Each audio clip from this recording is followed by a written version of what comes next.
আমাদের আজকের অনলাইন ক্লাসে সবাইকে স্বাগত। আমাদের আজকের অনলাইন ক্লাসে আমরা যেটা নিয়ে আলোচনা করব আমাদের পদার্থবিজ্ঞান দ্বিতীয় পত্রের 2 নম্বর অধ্যায় স্থির তড়িৎ নিয়ে। তো এই অধ্যায়টা শুরু করার জন্য আমরা প্রথমত এই অধ্যায়ের মধ্যে আমাদের গুরুত্বপূর্ণ কি কি টপিকস গুলো আছে সেগুলো একটু জেনে নিই। প্রথমত আসি, আমাদের গুরুত্বপূর্ণ টপিকস গুলোকে আমরা বরাবরের মতো একটা নাম দিচ্ছি, সেটা হচ্ছে হট টপিকস। তাহলে আমাদের এই চ্যাপ্টারে আমরা যে হট টপিকস গুলো দেখবো সেগুলো হচ্ছে 1 নাম্বার, সেটা হচ্ছে বল, প্রাবল্য, বিভব, এবং এরপরে আমরা বলতে পারি আমাদের ধারক নামে একটা টপিকস আছে। এই ধারকটা আমাদের খুব বেশি ইম্পর্টেন্ট, এবং আরেকটা ইম্পর্টেন্ট টপিকস আছে তড়িৎ দ্বিমেরু। তার মধ্যে আমরা মোটামুটি এই দুটাকে বলতে পারি বল, প্রাবল্য, বিভব এবং ধারক, এগুলোকে আমরা সুপার লেভেলের হট বলতে পারি। তাহলে আমাদের এটা হচ্ছে সুপার লেভেলের হট কেন? কারণ ম্যাক্সিমাম ক্ষেত্রে তুমি দেখবা আমার প্রশ্ন হয় বল, প্রাবল্য এবং বিভব আর অথবা ধারক থেকে। তো আমাদের মোটামুটি আমরা বলতে পারি এই দুইটা টপিকস প্রপারলি কভার করলে সৃজনশীল পাওয়ার সম্ভাবনা খুব বেশি। কিন্তু আমাদেরকে আমাদের সুবিধার্থে পুরো চ্যাপ্টারটা ধাপে ধাপে আলোচনা করতে হবে। তো তড়িৎ দ্বিমেরু এটা একটা নিউ টপিকস, এটাও মোটামুটি ইম্পর্টেন্ট। তো আমরা এই চ্যাপ্টারে যতগুলো টপিকস আছে সবগুলো টপিকস ধরে ধরে আগাবো। বিশেষ করে প্রাথমিক ক্ষেত্রে আমরা আমাদের ফাইনালি আমরা যখন সৃজনশীল সলভ করব তখন দেখবা আমাদের এই দুইটা টপিকস থেকে সবচেয়ে বেশি সৃজনশীল হয়। তো আমরা মোটামুটি আমাদের পুরো চ্যাপ্টারটাই ধাপে ধাপে শেষ করব। এখন এই অধ্যায়টা শেষ করার জন্য আমরা যে প্ল্যানিংটা রেডি করছি বা তোমাদের জন্য আমাদের যে গাইডলাইন একটু দেখো। প্রথমত আমরা এই অধ্যায় থেকে যে কাজটা করব, আমাদের একটা ইতিহাস আছে যে আমরা ইতিহাসের মাধ্যমে শুরু করব, যে আমাদের কিভাবে আমরা এই অধ্যায়টা শুরু, এই যে এখানে আমরা যেগুলো আধান, তড়িৎ এগুলো কোত্থেকে আসলো এটা হচ্ছে আমরা ইতিহাস থেকে জানবো। এরপর আমরা ধাপে ধাপে প্রত্যেকটা থিওরি পড়বো, প্রত্যেকটা থিওরি নিয়ে আমি আলাদা আলাদা করে আলোচনা করব, এবং আমরা থিওরিগুলো এমন ভাবে পড়বো যাতে ম্যাথ করার সময় খুব বেশি একটা প্রবলেম না হয়। এবং কিছু কিছু থিওরি আছে যেগুলোর সাথে সাথে আমরা ম্যাথ করাই ফেলবো যাতে করে আমাদের ম্যাথগুলো করতে সুবিধা হয়। আর বাকি যেগুলো থাকবে সেগুলো আমরা ফাইনালি আমাদের গাণিতিক অংশে করাবো। অর্থাৎ আমি থিওরিটা কমপ্লিট করানোর সময় কিছু কিছু ম্যাথ করানো হয়ে যাবে। আর এর বাইরে এই পুরো থিওরি শেষ করার পর যদি আমাদের এক্সট্রা যে ম্যাথগুলো লাগবে বা আমাদের আরো আনুষঙ্গিক যে ম্যাথগুলো লাগে সেগুলো আমরা গাণিতিক সমস্যার মধ্যে সমাধান করব। দেন এতটুকু করার পর আমরা প্রিভিয়াস ইয়ারে বোর্ডের যে প্রশ্নগুলো আসছিল এরকম কিছু সৃজনশীল নিয়ে আলোচনা করব। এরপর আমরা বোর্ডে আসছিল আমাদের এরকম কিছু এমসিকিউ নিয়ে আলোচনা করব। তাহলে আমাদের মোটামুটি এই পুরো প্ল্যানিংটা কমপ্লিট করলে আশা করা যাচ্ছে তোমাদের ইন্টারমিডিয়েট লেভেলে আশা করি তেমন কোনো প্রবলেম হবে না, এবং অনেক ক্ষেত্রে আমাদের অ্যাডমিশনের অনেক কিছু ব্যাকআপ হয়ে যাবে। তো আমাদের আজকের যে আমাদের টপিকসটা স্থির তড়িৎ, আজকের টপিকসে আমরা বিশেষ করে যে যে জিনিসগুলো নিয়ে আলোচনা করব সেটা হচ্ছে আধান বা তড়িৎ, আমাদের আধান কি জিনিস, এরপর আমরা তড়িৎ বল নিয়ে আলোচনা করব, এরপর প্রাবল্য নিয়ে আলোচনা করব, এরপর বলরেখা দিয়ে আমাদের ক্লাসটা শেষ করব। মোটামুটি আজকের ক্লাসটা সম্পূর্ণ বেসিক একটা ক্লাস, এবং এই ক্লাসটা করার পর তোমরা খুব ইজিলি অনেকগুলো ম্যাথ করতে পারবা। তো আমরা আমাদের আলোচনা এখনই শুরু করতেছি। তাহলে একটু খেয়াল করি। তাহলে আমরা প্রথমে আমাদের ইতিহাস নিয়ে একটু যদি আলোচনা করি, তাহলে প্রথমত আমরা শুরু করি আমাদের আজকের প্রথম টপিক, সেটা হচ্ছে আমার স্টোরি বা ইতিহাস। তাহলে আমাদের এই চ্যাপ্টারে কিছু স্টোরি আছে, তাহলে আমরা হিস্টোরিটা দেখি। প্রথমত আমরা যে কাজটা করব সেটা হচ্ছে একটা জিনিস খেয়াল করে দেখো, পাইন গাছের, অর্থাৎ পাইন নামে একটা গাছ আছে, ওই গাছ থেকে যে আঠা বের হয়, পাইন গাছের শক্ত আঠা। তো আমাদের পাইন গাছের যে শক্ত আঠা, এই আঠাটাকে একসময় বলা হতো সুলেমানি পাথর। এটাকে বলা হয় কি? সুলেমানি পাথর। তাহলে আমাদের পাইন গাছের যে শক্ত আঠাটা তাকে বলা হয় সুলেমানি পাথর, অথবা তার আরেকটা নাম দেওয়া হয় এম্বার। অর্থাৎ প্রাচীনকালে মানুষ পাইন গাছের যে শক্ত আঠা, এই আঠাটাকে তারা বলতো সুলেমানি পাথর বা এম্বার। এখন আমাদের দেখা গেল এই যে আমাদের সুলেমানি পাথর বা এম্বারটা, এই সুলেমানি পাথর বা এম্বারকে আমরা যদি রেশমি কাপড় দিয়ে একটু ঘষা দিই, সাপোজ এটা হচ্ছে আমাদের সোলেমানি কাপড়, সরি আমাদের সোলেমানির পাথর, আর মনে করো এটা হচ্ছে আমার রেশমি কাপড়, তাহলে দেখো আমরা যদি আস্তে আস্তে ঘষা দিই, ঘষা দিলে দেখা যায় এই ঘষা দেওয়ার পর সোলেমানি পাথরটা ছোট ছোট কাগজের টুকরাকে আকর্ষণ করে। এই জিনিসটা তোমরা নিজেরাই লক্ষ্য করো, শীতকালে যদি আমাদের একটি চিরুনি নিয়ে আমরা মাথা আঁচড়াই, এরপর কিছু ছোট কাগজের টুকরাকে আমরা নিলে সেটা আমাদের আকর্ষণ করে। এখন প্রশ্ন হলো কেন আকর্ষণ করে? তাহলে আমাদের যে কাজটা করতে হবে, তাহলে আমরা যে জিনিসটা দেখি, পাইন গাছের শক্ত আঠাটা তাকে আমরা বলি সোলেমানি পাথর, এবং এটা কি বলা হয়? এম্বার। এই জিনিসটা কেন হয় সেই জিনিসটা ব্যাখ্যা করতে গিয়ে আমরা দেখলাম এটা শুধু এখানে না, আর অনেক জায়গায় হয়। অর্থাৎ যেমন তুমি যদি আরো একটা কাজ করো, যে আমাদের আরো অনেকগুলো জিনিস আছে, যেমন আমি রেশম এবং কাঁচদণ্ডকে যদি ঘষি সেক্ষেত্রে আমার এই ধরনের কিছু একটা হয়। আবার আমি যদি প্লানেল এবং ইবোনাইটকে ঘষি তাহলে সেক্ষেত্রে আমাদের এরকম কিছু একটা হয়। তাহলে এই জিনিসটা কেন হয় তার ব্যাখ্যাটা আমরা সামনে আস্তে আস্তে যাচ্ছি। এখন একটু খেয়াল করে দেখো, আমাদের এই যে আমি বললাম সোলেমানি পাথর বা এম্বার, এই যে এম্বার আমরা বললাম এম্বার, এই এম্বারের যদি আমরা বলি তার যে গ্রিক নাম, এম্বারের গ্রিক নাম, এই এম্বারের গ্রিক নাম হচ্ছে ইলেকট্রন। অর্থাৎ গ্রিক ভাষায় এম্বারকে বলা হতো কি? ইলেকট্রন। এবং পরবর্তীতে এই ইলেকট্রন থেকেই নাম করা হয়েছে ইলেকট্রিসিটি বা তড়িৎ। ইলেকট্রিসিটি বা তড়িৎ। তাহলে আমরা বলতে পারি আমাদের এই যে এম্বার, এই এম্বার থেকে আমাদের এটা নামকরণ করা হয়। তাহলে আসলে মেইন কথা হচ্ছে আমাদের এই যে সোলেমানি পাথর দিয়ে রেশমি কাপড়কে ঘষলে যে জিনিসটা হয়, আমাদের বিভিন্ন ছোট ছোট কাগজের টুকরোকে আকর্ষণ করে, যেটা নরমালি আকর্ষণ করার কথা না। এই যে আমার কিউরিসিটি বা আমাদের এখানে যে একটা কিছু একটা হচ্ছে সেটা নিয়ে জানার আগ্রহ থেকে দেখে আমাদের এখানে একটা জিনিস আবিষ্কার হলো, তার নাম হচ্ছে আমাদের তড়িৎ। তো আমরা সেই তড়িৎ নিয়ে আজকে আলোচনা করব। এখন একটু খেয়াল করে দেখি আমাদের আসলে এই কাজটা করার কারণে এখানে কি হয়। আমরা যদি এই কাজটা করি তাহলে আসলে যে জিনিসটা হয়, আমি দুইটা বস্তুকে যদি ঘষা দিই তাহলে আলটিমেটলি যে জিনিসটা হয় সেটা হচ্ছে একটা বস্তু থেকে আরেকটা বস্তুর মধ্যে ইলেকট্রনের আদান প্রদান হয়। অর্থাৎ কিছু পরিমাণ ইলেকট্রন একটা থেকে আরেকটার মধ্যে চলে যায়। এখন তোমরা জানো আমাদের যে কোনো বস্তু স্বভাবতই কিভাবে থাকে? নিউট্রাল অবস্থায় থাকে। তাহলে সাপোজ আমি ধরে নিলাম আমার কাছে এখানে একটা বস্তু আছে, এই বস্তুর মধ্যে আমার তিনটা প্রোটন আছে, তিনটা ইলেকট্রন আছে, স্বভাবতই আমার এরকমই থাকে। এখন আমি কি করলাম, আমার এই যে বস্তুটা, এই বস্তুটাকে মনে করো একটা আমি রেশমি কাপড় দিয়ে ঘষলাম। সাপোজ আমি ধরে নিলাম এই কাপড়টা তার ইলেকট্রন আসক্তি বেশি। ইলেকট্রন আসক্তি মানে কি? সেই ইলেকট্রনকে বেশি বেশি আকর্ষণ করে।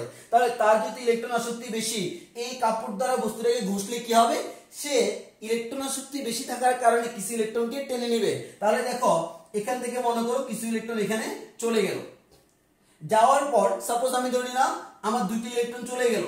তাহলে একটু খেয়াল করে দেখো, দুইটি ইলেকট্রন যখন চলে গেল এবার কিন্তু এটা আর নিউট্রাল না। তখন খেয়াল করো এটা যেহেতু নিউট্রাল না, এটা বর্তমানে কোন ধর্মী? যেহেতু ধনাত্মক আদান বেশি সেটা ধনাত্মক ধর্মী। এই যে তার কোন একটা বস্তু যখন ধনাত্মক ধর্মী বা ঋণাত্মক ধর্মী হবে তখনই সে আকর্ষণ ক্ষমতা লাভ করে। অর্থাৎ কারণ একটাই, তার মধ্যে ইলেকট্রনের আদান প্রদান। তাহলে আমরা যে জিনিসটা বলতে পারি, সোলেমানি পাথরকে আমরা যদি রেশমি কাপড় দিয়ে ঘষি তাহলে সেক্ষেত্রে ইলেকট্রনের আদান প্রদান হয়, তখন বস্তুটা কি হয়? আহিত হয়। এই যে আমার বস্তু মনে করো তার থেকে ইলেকট্রন গুলো সবগুলো চলে গিয়ে সে কিসে কোন আদানে আছে? ধনাত্মক আদানে। এই যে ধনাত্মক আদানে আছে এটাকে আমি বলি ধনাত্মক ভাবে আহিতকরণ। তাহলে আমরা এই যে কোন একটা বস্তু তার থেকে একটা নিউট্রাল একটা বস্তু তার থেকে নির্দিষ্ট পরিমাণ আদান সরিয়ে নেওয়া, আমি যদি ধনাত্মক সরিয়ে নিই, আমরা এখানে নরমালি ধনাত্মক সরানো যায় না, আমরা ইলেকট্রন সরাই। আমি যদি ইলেকট্রন সরিয়ে নিই তাহলে তার মধ্যে ধনাত্মকের আধিক্য ঘটে, আর যদি আমি ইলেকট্রন দিয়ে দিই তাহলে ঋণাত্মকের আমাদের আধিক্য ঘটে। এই জিনিসটাকে আমরা বলি তড়িতাহিতকরণ। এবং এই যে তড়িতাহিতকরণ, তাহলে আমরা বুঝলাম তড়িতাহিতকরণ কি। তাহলে কোন একটা বস্তুকে ধনাত্মক বা ঋণাত্মক ভাবে আহিত করা, এটাকে আমরা বলি তড়িতাহিতকরণ। তাহলে আমরা বলতে পারি এটা হচ্ছে তড়িতাহিতকরণ। এই তড়িতাহিতকরণকে দুইটা ভাগে ভাগ করা যায়, একটা হচ্ছে ধনাত্মক ভাবে তড়িতাহিতকরণ, একটা হচ্ছে ধনাত্মক তড়িতাহিতকরণ, আর একটা হচ্ছে ঋণাত্মক তড়িতাহিতকরণ। এখন একটু খেয়াল করো, আমি যদি কোন একটা বস্তুকে আমি তার থেকে ইলেকট্রনগুলো সরিয়ে মোটামুটি আমি ধনাত্মক, মানে এক কথায় তার মধ্যে ম্যাক্সিমাম ধনাত্মক আধান আছে, অথবা আরেকটা বস্তুর মধ্যে ম্যাক্সিমাম ঋণাত্মক আধান আছে। খেয়াল করে দেখো, স্বভাবতই তাদের কি হওয়ার কথা ছিল, তারা নিউট্রাল হওয়ার কথা ছিল, কিন্তু এই বস্তুটা ধনাত্মক ধর্মী, এই বস্তুটা ঋণাত্মক ধর্মী। স্বাভাবিক অবস্থায় এরকম থাকার কথা না, নিউট্রাল থাকার কথা, কিন্তু সেই যে ধনাত্মক আছে এটা হচ্ছে ধনাত্মক তড়িতাহিতকরণ, আর সেই যে ঋণাত্মক আছে এটা হচ্ছে ঋণাত্মক তড়িতাহিতকরণ। তাহলে আমরা বুঝলাম তড়িতাহিতকরণ কি জিনিস।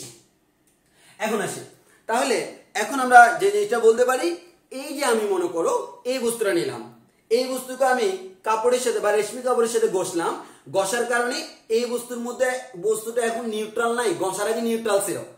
এর মানে এই বস্তুটা এখন ধনাত্মক বা ঋণাত্মক ভাবে আহিত আছে, তড়িতাহিত আছে। এই বস্তুটাকে আমরা বলি তড়িতাহিত বস্তু, এবং এই পদ্ধতিটাকে আমরা বলি তড়িতাহিতকরণ। এরকম করাটাকে বলি তড়িতাহিতকরণ, যাকে করলাম তাকে আমরা বলি তড়িতাহিত বস্তু। একটাকে বলি ধনাত্মক ভাবে তড়িতাহিত বস্তু, আর এটাকে আমরা বলি ঋণাত্মক ভাবে তড়িতাহিত বস্তু।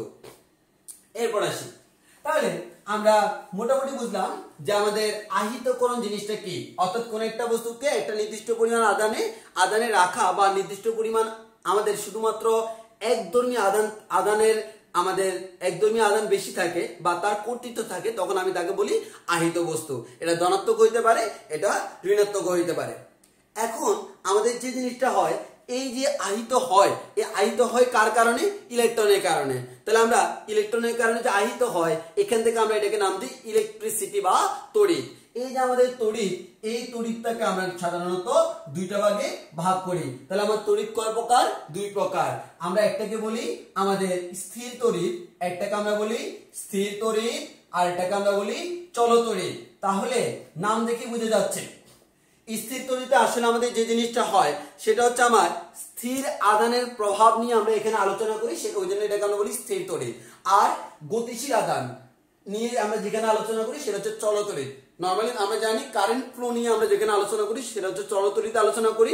এটা তারের মধ্যে দিয়ে যদি কারেন্ট ফ্লো হয়, দ্যাট মিন্স ইলেকট্রনটা ফ্লো হচ্ছে, ইলেকট্রনের ফ্লো বন্ধ, দ্যাট মিন্স তড়িৎ প্রবাহ বন্ধ। তাহলে আমরা একটা কথাই বলতে পারি, এখানে সবসময় চলমান আদান নিয়ে আলোচনা করি, আর এখানে আমরা নির্দিষ্ট করে স্থির আদান নিয়ে আলোচনা করি। তাহলে এটার উপর বেস করে আমরা তড়িৎকে দুইটা ভাগে ভাগ করি, একটা হচ্ছে স্থির তড়িৎ আর একটা হচ্ছে চল তড়িৎ। আমরা আলোচনা করব শুধুমাত্র স্থির তড়িৎ নিয়ে, চল তড়িৎ হচ্ছে আমার 3 নাম্বার চ্যাপ্টার। সো আমরা এই চ্যাপ্টারে আমরা চল তড়িতে যাব না, আমরা শুধুমাত্র স্থির তড়িৎ নিয়ে আলোচনা করব। এখন তোমরা সাধারণত জানো আমাদের এখানে আর কয়েকটা জিনিস জেনে রাখা দরকার। কোন একটা মৌল, তার মধ্যে আমাদের তিনটা জিনিস থাকে, ইলেকট্রন, প্রোটন, নিউট্রন। এছাড়া আরো অনেক ধরনের কণিকা থাকে, সাধারণত মৌলিক কণিকা, ইলেকট্রন, প্রোটন, নিউট্রন। তার মধ্যে ইলেকট্রনের আদান প্রদান করার কারণে এই জিনিসগুলো হয়, এবং জেনে রাখা ভালো আমাদের আমাদের কোন একটা মৌল, তার মধ্যে আমাদের বা কোন একটা পরমাণু, তার কেন্দ্রে আমাদের নিউক্লিয়াস থাকে, নিউক্লিয়াসে প্রোটন এবং নিউট্রন থাকে, আর তার চারপাশে ইলেকট্রনগুলো ঘূর্ণায়মান থাকে, যেটা তোমরা কেমিস্ট্রিতে পড়ছিলে এবং জানো। এখন আসি, আমরা ধনাত্মক আহিত এবং ঋণাত্মক আহিত জেনে গেছি, তার দুইটা আমরা এক্সাম্পল দিই। প্রথমত আসি, আমরা একটা কাচদণ্ড নিলাম, আমরা একটা দণ্ড নিলাম, এই দণ্ডটাকে নাম দিলাম কেমন দণ্ড? কাচদণ্ড। তাহলে এই যে কাচদণ্ড নিলাম, আরেকটা আমরা রেশমি কাপড় নিলাম, তাহলে আমরা এটা কাপড় নিলাম, কাপড়টার নাম কি দিলাম? এটা হচ্ছে আমার রেশমি কাপড়। তাহলে আমি একটা কি করলাম, আমি একটা আমাদের দণ্ড নিলাম, যে দণ্ডটার নাম হচ্ছে আমাদের কাচদণ্ড, আর এটা আমি কাপড় নিলাম, তার নাম হচ্ছে রেশমি কাপড়। এবার আসি, এই রেশমি কাপড়ের একটা নির্দিষ্ট ধর্ম আছে। আমাদের যে রেশমি কাপড়, এই রেশমি কাপড়ের ধর্ম হচ্ছে, এই রেশমি কাপড়ের ইলেকট্রন আসক্তি বেশি। কার তুলনায়? কাচদণ্ডের তুলনায়। মাথায় রাখবা, ইলেকট্রন আসক্তি কার বেশি কার কম সেটা হচ্ছে কম্পারেটিভলি। যদি রেশমি কাপড়ের তুলনায় অন্য কারো ইলেকট্রন আসক্তি আরো বেশি হয়, তখন আমি বলবো আমাদের ওইটার তুলনায় এটার ইলেকট্রন আসক্তি কম। তাহলে আমি যদি কাচদণ্ডের ক্ষেত্রে চিন্তা করি, কাচদণ্ডের তুলনায় রেশমি কাপড়ের ইলেকট্রন আসক্তি বেশি। তাহলে আমি কি করলাম? ধরে নিলাম এটা আমার রেশমি কাপড়, এটা আমার কাচদণ্ড। এই যে দেখো, আমি কাপড় দিয়ে ঘষা দিলাম, এই যে কাপড় দিয়ে ঘষা দিলাম, এই ঘষা দেওয়ার কারণে কি হয়? যেহেতু রেশমি কাপড়ের ইলেকট্রন আসক্তি বেশি, সাপোজ আমি ধরে নিলাম আমার কাচদণ্ডে মনে করো অনেকগুলো আমাদের ধনাত্মক আধান আছে, 3টা ধনাত্মক, আর আমি ধরে নিলাম আমার এখানে 3টা ঋণাত্মক আছে। দ্যাট মিন্স কাচদণ্ডটা প্রাথমিক অবস্থায় নিউট্রাল। এখন আমার রেশমি কাপড়ে যখন ইলেকট্রন আসক্তি বেশি, রেশমি কাপড় কি করে, তার থেকে ইলেকট্রনগুলোকে টেনে নেয়। তাহলে তার থেকে ইলেকট্রনগুলো টেনে নিলে রেশমি কাপড়ে কিন্তু বর্তমানে নিউট্রাল, তার থেকে ইলেকট্রনগুলো যদি টেনে নেয় তাহলে এই যে ইলেকট্রনগুলো সেই দিকে চলে যাবে। দ্যাট মিন্স আমার এখানে ইলেকট্রনগুলো কমে গেল। তাহলে বর্তমানে এটা কোন আধানে আহিত হলো, ধনাত্মক আধানে আহিত হলো। আর রেশমি কাপড়ও আগে কিন্তু নিউট্রাল ছিল। যেমন ধরে নিলাম রেশমি কাপড়ে আমার 3টা প্লাস ছিল, 3টা মাইনাস ছিল। তাহলে আগে নিউট্রাল ছিল, কিন্তু সে নতুন করে এখান থেকে যে 3টা মাইনাস, এই 3টা মাইনাস নেওয়ার কারণে বর্তমানে সে নিউট্রাল নাই। তাহলে এখানে ধনাত্মকের আধিক্য বেশি, এখানে ঋণাত্মক বেশি। তাহলে আমরা এটাকে বলবো এটা হচ্ছে ধনাত্মক ভাবে আহিত হলো, আর এটা হচ্ছে ঋণাত্মক ভাবে আহিত হলো। এর মানে আহিতকরণের ক্ষেত্রে আমার দুইটা ঘটনা ঘটে। সেটা হচ্ছে একটা বস্তু ধনাত্মক আহিত হয় আর একটা ঋণাত্মক আহিত হয়। যার ইলেকট্রন আসক্তি বেশি সে ঋণাত্মক আহিত হয়, আর যার ইলেকট্রন আসক্তি কম সে ধনাত্মক আধানে আহিত হয়। তাহলে আমাদের এমসিকিউর জন্য মুখস্থ রাখা ভালো, কাঁচদণ্ড এবং রেশমি কাপড়ের মধ্যে রেশমি কাপড়ের ইলেকট্রন আসক্তি বেশি। দুইটাকে একসাথে ঘষলে কাঁচদণ্ড ধনাত্মক আধানে আহিত হয়, রেশমি কাপড় ঋণাত্মক আধানে আহিত হয়। তাহলে এটা গেল আমার একটা এক্সাম্পল। একইভাবে আমাদের বই অনুযায়ী আমরা আরেকটা এক্সাম্পল দিতে পারি। এই এক্সাম্পল গুলো যেহেতু আমার বইতে আসছে এবং এগুলো ফেমাস এক্সাম্পল, এগুলো পরীক্ষা আসতেও পারে। আরেকটা আমরা এক্সাম্পল নিতে পারি, একটা প্লানেল, একটা হচ্ছে আমাদের প্লানেল আর একটা হচ্ছে আমাদের ইবোনাইট। এটা প্লানেল আর ইবোনাইট এই দুটোকে যদি আমি একসাথে ঘষাঘষি করি, আমার একটা প্লানেল নিলাম আর একটা ইবোনাইট নিয়ে যদি ঘষাঘষি করি, সেক্ষেত্রে আমার ঠিক সেম কাজ হয়, আমাদের ইলেকট্রনের আদান প্রদান হয়। এখন তোমরা জানো আমাদের ইলেকট্রনের যে আদান প্রদান হবে, আদান প্রদান হওয়ার ক্ষেত্রে ইলেকট্রন কার দিকে যাবে, যার ইলেকট্রন আসক্তি বেশি। আমি বলে রাখা ভালো এই দুইটার মধ্যে প্লানেলের তুলনায় ইবোনাইটের ইলেকট্রন আসক্তি বেশি।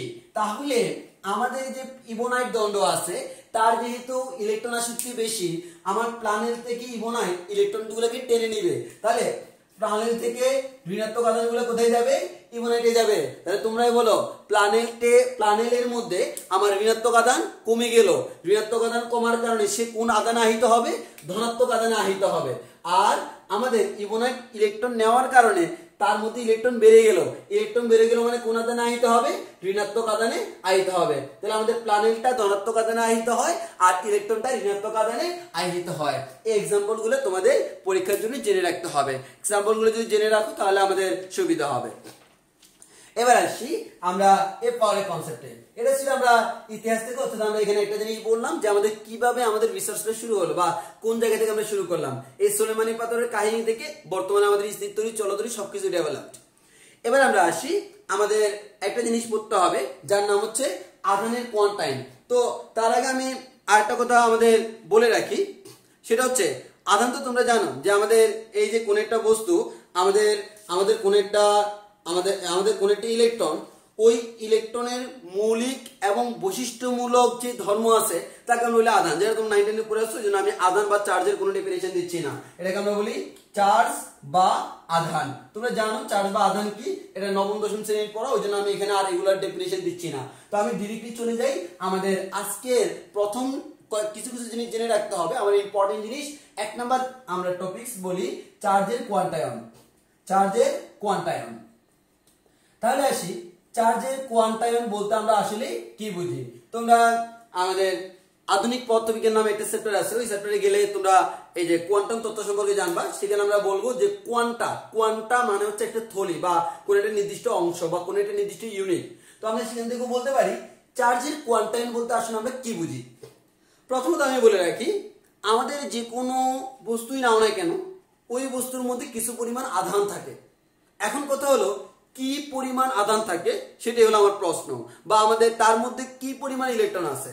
তাহলে আমরা যদি একটা বলে রাখি, আমাদের যে কোনো বস্তুর মধ্যে তুমি দেখো তা ইলেকট্রনের সমন্বয়ে গঠিত, তার চারপাশে বিভিন্ন ধরনের ইলেকট্রনগুলো ঘুরে। আর আমরা জানি নিউট্রাল থাকা অবস্থায় যে পরিমাণ ইলেকট্রন ঠিক সেই পরিমাণ প্রোটন থাকে। সেটা আমরা যে কোনো একটা নিয়ে বলি, আমরা বলি ইলেকট্রন নিয়ে।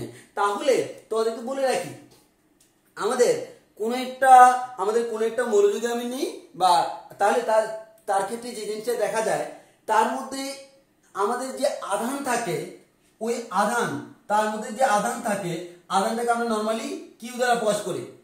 তার মধ্যে যে আধান থাকে, এই আধানটা কি কি হইতে পারে খেয়াল করো। ইলেকট্রনের যে আধান, ওই আধানের 2 গুণ হইতে পারে। ওই ইলেকট্রনের আধানের মানে ইলেকট্রন আধান যা, তার -3 গুণ হইতে পারে। কিন্তু আমার ইলেকট্রনের 2.5 গুণ হইতে পারে না, একইভাবে আমার -2.7 গুণ হইতে পারে না। তাহলে আমরা এখান থেকে একটা জিনিস বুঝতেছি, আমাদের কখনো কোন একটা পরমাণুতে আধানের পরিমাণ এত হওয়া সম্ভব না, এত হওয়া সম্ভব না, এটাও সম্ভব, এটাও সম্ভব। এর মানে ইলেকট্রনের আধানকে একক ধরলে আধানের পরিমাণ সবসময় ইলেকট্রনের আধানের একটা নির্দিষ্ট গুণ, কত গুণ, সেটা হবে তার পূর্ণ সংখ্যা আকারে হবে, কখনো ভগ্নাংশ হবে না। এর মানে কোন একটা পরমাণুতে যে আধান থাকে ওই আধান সব সময় ইলেকট্রনের আধানের পূর্ণ সংখ্যার গুণিতক। আবার বলতেছি, ইলেকট্রনের আধানের পূর্ণ সংখ্যার গুণিতক। এর মানে ইলেকট্রনের আধান যে আমি যদি ই দ্বারা প্রকাশ করি, তাকে একটি পূর্ণ সংখ্যা n দ্বারা গুণ করলে যেটা পাবো সেটা হচ্ছে তার মধ্যে আধানের পরিমাণ। তাহলে আমরা ফর্মুলা পেয়ে গেলাম, কোন একটা বস্তুতে আধানের পরিমাণ Q = Ne, যেখানে এই যে n হচ্ছে একটা পূর্ণ সংখ্যা, n হচ্ছে একটা পূর্ণ সংখ্যা। তাহলে আমি আবার বলতেছি, কোন একটা বস্তুর মধ্যে আধানের পরিমাণ Q = Ne, এবং এই n এর মান কখনো ভগ্নাংশ হইতে পারে না, nটা অবশ্যই পূর্ণ সংখ্যা, তবে এটা ধনাত্মক হইতে পারে, ঋণাত্মক হইতে পারে, কিন্তু সব সময় পূর্ণ সংখ্যা হবে। তাহলে আমাদের কোন একটা পরমাণুতে যে ইলেকট্রন, তার আধানের পরিমাণ, ওই আধানের পরিমাণ ইলেকট্রনের গুণিতকের সমান, পূর্ণ সংখ্যার গুণিতকের সমান, এটাকে আমরা বলি চার্জের কোয়ান্টায়ন। এটা কখনো আমাদের এই গুণিতক ছাড়া অন্য কোনো ভগ্নাংশ আকারে থাকতে পারে না, একটা পূর্ণ সংখ্যা সবসময় গুণিতক আকারে থাকবে। তাহলে এটাই হচ্ছে আমাদের চার্জের কোয়ান্টায়ন। তো আশা করি সবাই বুঝতে পারছো চার্জের কোয়ান্টায়ন কি। এবং এখান থেকে অনেক সময় এমসিকিউতে প্রশ্ন আসতে পারে, নিচের কোনটি সম্ভব, কোনটি সম্ভব না। যদি আমাদের পূর্ণ সংখ্যা ইলেকট্রনের পূর্ণ সংখ্যার গুণিতক হয় সেটা হচ্ছে সম্ভব, আর না হলে সম্ভব না। তোমরা তো সবাই জানো ইলেকট্রনের আধান হচ্ছে 1.6 × 10⁻19 কুলম্ব। তো আমি এটা আর বলতেছি না। এবার আসি আমাদের আরেকটা কনসেপ্ট, সেটা হচ্ছে আধানের নিত্যতা। আধানের নিত্যতা অথবা আমরা বলতে পারি আধানের সংরক্ষণশীলতা। সংরক্ষণশীলতা, আশা করি এই কথাটা বলার সাথে সাথে সবার মাথায় হয়তো এই জিনিসটা আসছে, সেটা হচ্ছে আমাদের শক্তির সংরক্ষণশীলতা নীতি। হ্যাঁ, আসলে ওইটার মতোই। আমরা যেরকম শক্তির সংরক্ষণশীলতা নীতিতে বলতাম, কোন আমাদের প্রকৃতিতে যে পরিমাণ শক্তি আছে সেটা নির্দিষ্ট, শক্তি সৃষ্টিও করা যায় না, ধ্বংসও করা যায় না, শুধুমাত্র এক রূপ থেকে অন্য রূপে রূপান্তর হইতে পারে। একইভাবে আমি বলবো আধানের সংরক্ষণশীলতা মানে হচ্ছে আমাদের প্রকৃতিতে যে আধান আছে সেটা কখনো সৃষ্টিও করা যায় না, ধ্বংসও করা যায় না, শুধুমাত্র একটা বস্তু থেকে আধান অন্য একটা বস্তুতে স্থানান্তরিত হয়, কিন্তু টোটাল আধানের কোনো পরিবর্তন হয় না। এটাকে আমরা বলি আধানের সংরক্ষণশীলতা নীতি বা আধানের নিত্যতা নীতি। এবার আসি, এগুলো তো ছোট ছোট প্রশ্ন হইতে পারে, ওই জন্য আমরা বলে দিচ্ছি।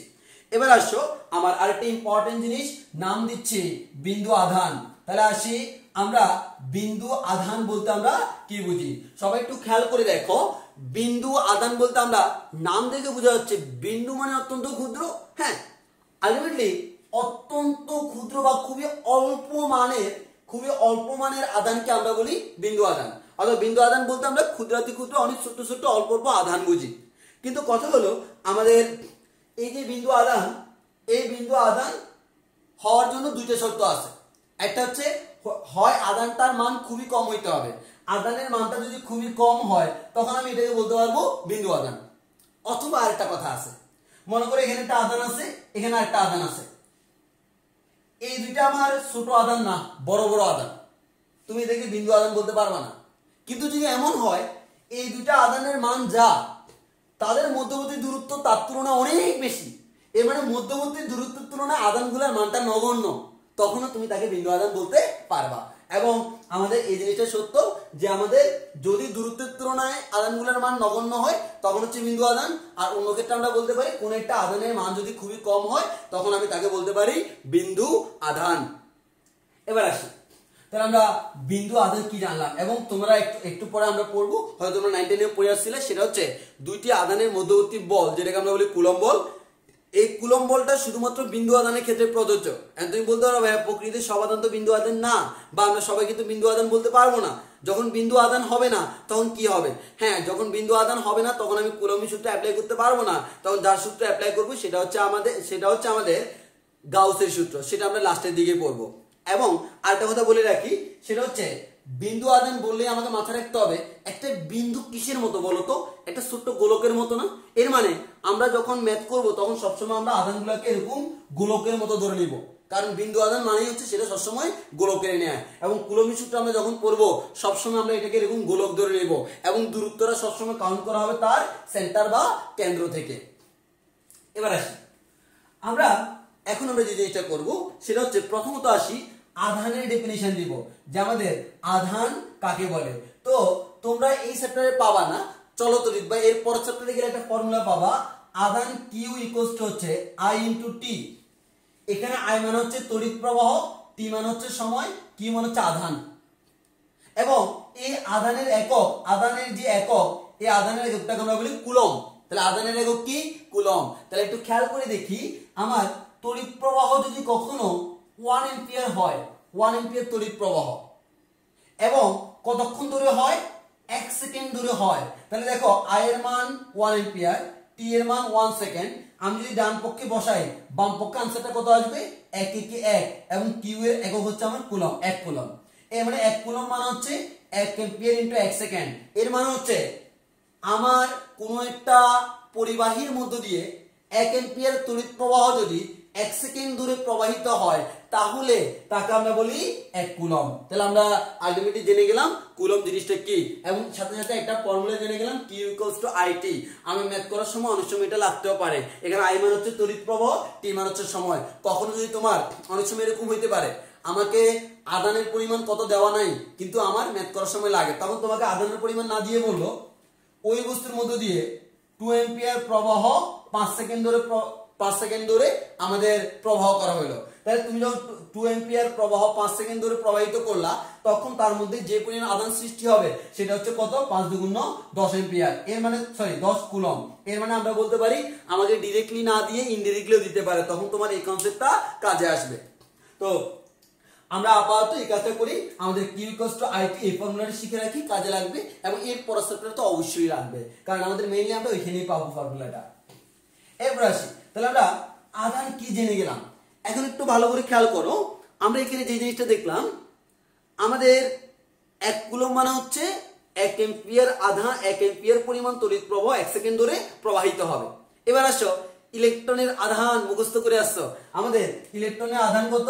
ইলেকট্রন আধান আমরা জানি 1.6 × 10⁻19 কুলম্ব। এর মানে একটা ইলেকট্রন তার আধান হচ্ছে এত কুলম্ব। তাহলে আমাদের একটু খেয়াল করে দেখো, আমি যদি বলি 1.6 × 10⁻19 কুলম্ব, এত কুলম্ব আধানের জন্য আধান থাকে কয়টা ইলেকট্রনে? আমাদের এত কুলম্ব আধান থাকে সমান একটি ইলেকট্রনে। এর মানে একটা ইলেকট্রনে এই পরিমাণ আধান থাকে। তাহলে আমি এই যে একটু 1 কুলম্বের ডেফিনিশন দিলাম, তাহলে আমি দেখি 1 কুলম্ব আধানের জন্য আমার কয়টা ইলেকট্রন লাগে। তাহলে 1 কুলম্ব আধানে থাকে কয়টা ইলেকট্রনে? 1/1.6 × 10⁻19 টি ইলেকট্রনে। এবার তোমরা একটা কাজ করো, ক্যালকুলেটরে বসো যে আমার এটার মান কত আসে। তুমি পাবা 6.25 × 10⁻18 টি। তাহলে আমরা একটা কথা বলতে পারি, এই যে এতটা ইলেকট্রন সেটা কার কোথায় আছে? 1 কুলম্ব আধানে আছে। এর মানে এক কথায় 1 কুলম্ব আধান 6.02 × 6.25 × 10⁻18 টি ইলেকট্রনের সমতুল্য। এর মানে এতটাই ইলেকট্রনকে তুমি একসাথে করলে টোটাল সবগুলো ইলেকট্রন মিলে যে পরিমাণ আধান সৃষ্টি করবে তার মান হচ্ছে 1 কুলম্ব। তাহলে আমরা জেনে গেলাম আমাদের 1 কুলম্ব বলতে কি বোঝায়। এর সাথে আমার আরেকটা জিনিস মনে আসলো, একটু বলে দিই। সেটা হচ্ছে, তোমরা মনে আছে তোমরা যখন এই যে নরমালি কোন একটা পরমাণুর ভর কাউন্ট করো, তখন তোমরা চিন্তা করো আমার তার কেন্দ্রে আছে নিউক্লিয়াস, চারদিকে আমার কি আছে? ইলেকট্রন আছে। আচ্ছা একটু খেয়াল করে দেখো তো, আমাদের তোমরা যখন এই কনসেপ্টটা পড়ো তখন তোমরা একটা পরমাণুর ভর যখন কাউন্ট করো, তোমরা কিন্তু তার নিউক্লিয়াসের ভরটাকে তার মোট ভর হিসেবে কাউন্ট করে নাও। এখন নিউক্লিয়াসের ভিতর কি আছে বলো তো? ইলেকট্রন আর প্রোটন। তাহলে তুমি ইলেকট্রন এবং প্রোটনের টোটাল ভরটাকে কোন ভর হিসেবে কাউন্ট করে নাও? তার ভর হিসেবে। তার মধ্যে কি ইলেকট্রন নাই? অবশ্যই আছে। তাহলে আমি ইলেকট্রনের ভরটাকে কাউন্ট করবো না কেন? আসলে তার ভরের মধ্যে ইলেকট্রনের ভরটাও আসবে, কিন্তু ঝামেলা হচ্ছে একটাই, আমাদের ইলেকট্রনের ভর কত? 9.11 × 10⁻31 কেজি। এত ক্ষুদ্র যে এটাকে কাউন্ট না করলেও চলে। অর্থাৎ কেন্দ্রের তুলনায় এটা খুবই নগণ্য। ওই কারণে আমরা পরমাণুর ভর বলতে নিউক্লিয়াসের ভরটাকে বুঝি, আমরা পুরোটা কাউন্ট করি না। আসলে কিন্তু তুমি ক্যালকুলেশন করলে পুরো কাউন্টটা করা যায়, কিন্তু আমরা প্রকৃতপক্ষে আমরা নিউক্লিয়াসটাকে কাউন্ট করি। কেন? কারণ ইলেকট্রনের ভরগুলো নগণ্য বিধায় আমরা সেটাকে বাদ দিতে পারি। ওকে, আমরা এই টপিকটা আমার এখানে রিলেটেড না, মনে আসলো ওই জন্য বলে দিলাম। তাহলে আমাদের এমসিকিউর জন্য মুখস্থ রাখতে হবে 1 কুলম আধানের জন্য কয়টি ইলেকট্রন লাগে? 6.25 × 10⁻18T। এর মানে এতটি ইলেকট্রনকে একসাথে করলে যে আধান পাবা তার মান হচ্ছে 1 কুলম। চিন্তা করে দেখো কত বড়, কি পরিমাণ আমার ইলেকট্রনকে একসাথে করতে হবে, কারণ ইলেকট্রনের আধানের পরিমাণ খুবই ক্ষুদ্র। এরকম ক্ষুদ্র ক্ষুদ্র আধানকে একসাথে করে এতটা যদি একসাথে করতে পারো তুমি 1 কুলম আধান পাবা। এবার আসি, তাহলে আমাদের আধানের গেল যে আমরা চার্জের কোয়ান্টাইন বা আধানের কোয়ান্টাইন জানলাম। এবার আসি, আমাকে যে কাজটা করতে হবে সেটা হচ্ছে কুলমের সূত্র।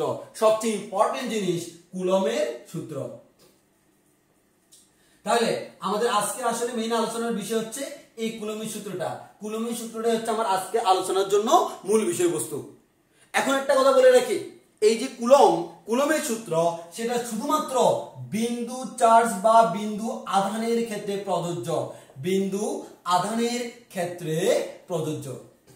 এবার আসো, আমি যে বললাম বিন্দু আধানের ক্ষেত্রে প্রযোজ্য, ওই একটু আগে বললাম হয় আধানটা খুবই কম হইতে হবে অথবা দূরত্ব অনেক বেশি হইতে হবে। যদিও ম্যাথ করার ক্ষেত্রে এটা কাউন্ট করার কোনো প্রয়োজন হয় না, কিন্তু আমার এই যে বললাম বিন্দু আধানের ক্ষেত্রে প্রযোজ্য, তাহলে তার শেপটা দেখতে কেমন হবে? অবশ্যই গোলকের মতো। তাহলে আমরা বলতে পারি তুমি কুলমের সূত্র যখনই করবা আধানটাকে এরকম গোল ধরে নিবা। পরীক্ষা কখনো বলবে না আমার আধানটা এরকম গোল, আমার পরীক্ষা আধানটা কেমন কিচ্ছু বলবে না, আমাকে ধরে নিতে হবে দিস ইজ গোল। তাহলে আমরা বলতে পারি আমাদের কুলমের সূত্রে সবসময় আধানটা কেমন? আমাদের গোলকের ন্যায়, এটা গোলকের ন্যায় ধরে নিব। এখন ধরে নিলাম আমার এখানে একটা আধান আছে, এখানে আমার আরেকটা আধান আছে। এই যে দুইটা আধান মাথায় রাখবা, তাদের দূরত্ব সবসময় কাউন্ট করতে হবে। এই যে দুইটা গোলক, আবারও বলতেছি শেপটা কেমন? গোলকের মতো। তাহলে এই যে দুইটা গোলক সবসময় দূরত্ব কাউন্ট করতে হবে তাদের সেন্টার থেকে সেন্টার। এর মানে একটা গোলকের কেন্দ্র থেকে আরেকটা গোলকের কেন্দ্র। এবং মাথায় রাখবা আমার যদি আমি দুইটা গোলক নিই তাহলে আমাদের যে জিনিসটা হয়, এরকম দুইটা আধান যদি আমরা নিই, এই দুইটা আধান সবসময় পরস্পরকে আকর্ষণ করতে পারে, বিকর্ষণ করতে পারে। আমরা জানি সমধর্মী আধান পরস্পরকে বিকর্ষণ করে এবং বিপরীতধর্মী আধান পরস্পরকে আকর্ষণ করে। তাহলে আমি যদি বলি এটা প্লাস সমধর্মী, এর মানে কি করবে? আকর্ষণ করবে। তাহলে এই যে একটা আরেকটাকে আকর্ষণ করে, কত বলে আকর্ষণ করে? ধরে নিলাম F বলে আকর্ষণ করে। এই যে দুইটা বস্তুর মধ্যে আকর্ষণ বল, ওই আকর্ষণ বল কার উপর নির্ভর করে? 1 নাম্বার কথা, এই আকর্ষণ বল নির্ভর করে এই যে এখানে আধান আছে, ধরে নিলাম এটা Q1 এটা Q2, যে দুইটা আধান আছে ওই দুইটা আধানের পরিমাণের উপর। সাপোজ এটা 3 কুলম, এটা 4 কুলম। আমি যদি 3 কুলমকে 13 কুলম করে দিই, আধান আর আগের মতো থাকবে না, মাঝখানে বলটা আগের মতো থাকবে না, বলটা পরিবর্তন হয়ে যাবে। একইভাবে তাদের মধ্যবর্তী দূরত্বের উপর নির্ভর করে। দূরত্ব বর্তমানে মনে করো 5 মিটার, এই দূরত্বকে যদি আমি 0.5 মিটার করে দিই তখন আমার আর সেম থাকবে না, তখন চেঞ্জ হয়ে যাবে মধ্যবর্তী বলটা। একইভাবে আরেকটা জিনিসের উপর ডিপেন্ড করে, সেটা হচ্ছে তাদের মাঝখানে যে মাধ্যম আছে এই মাধ্যমের উপর। মাধ্যমটা বায়ু থাকলে যা হবে, এই মাধ্যমটা পানি থাকলে তা হবে না। এর মানে মাঝখানে মাধ্যমটা কি তার উপরও নির্ভর করে। তাহলে আমরা বলতে পারি দুইটি আধান, এই দুইটি আধানের মধ্যবর্তী বল, এই বল কিসের উপর নির্ভর করে? 1 নাম্বার তাদের আধানের পরিমাণের উপর, 2 নাম্বার মধ্যবর্তী দূরত্বের উপর। বিশেষ দ্রষ্টব্য, দূরত্ব কাউন্ট করতে হবে কেন্দ্র থেকে, এবং তাদের শেপটা কেমন? গোলকের মতো।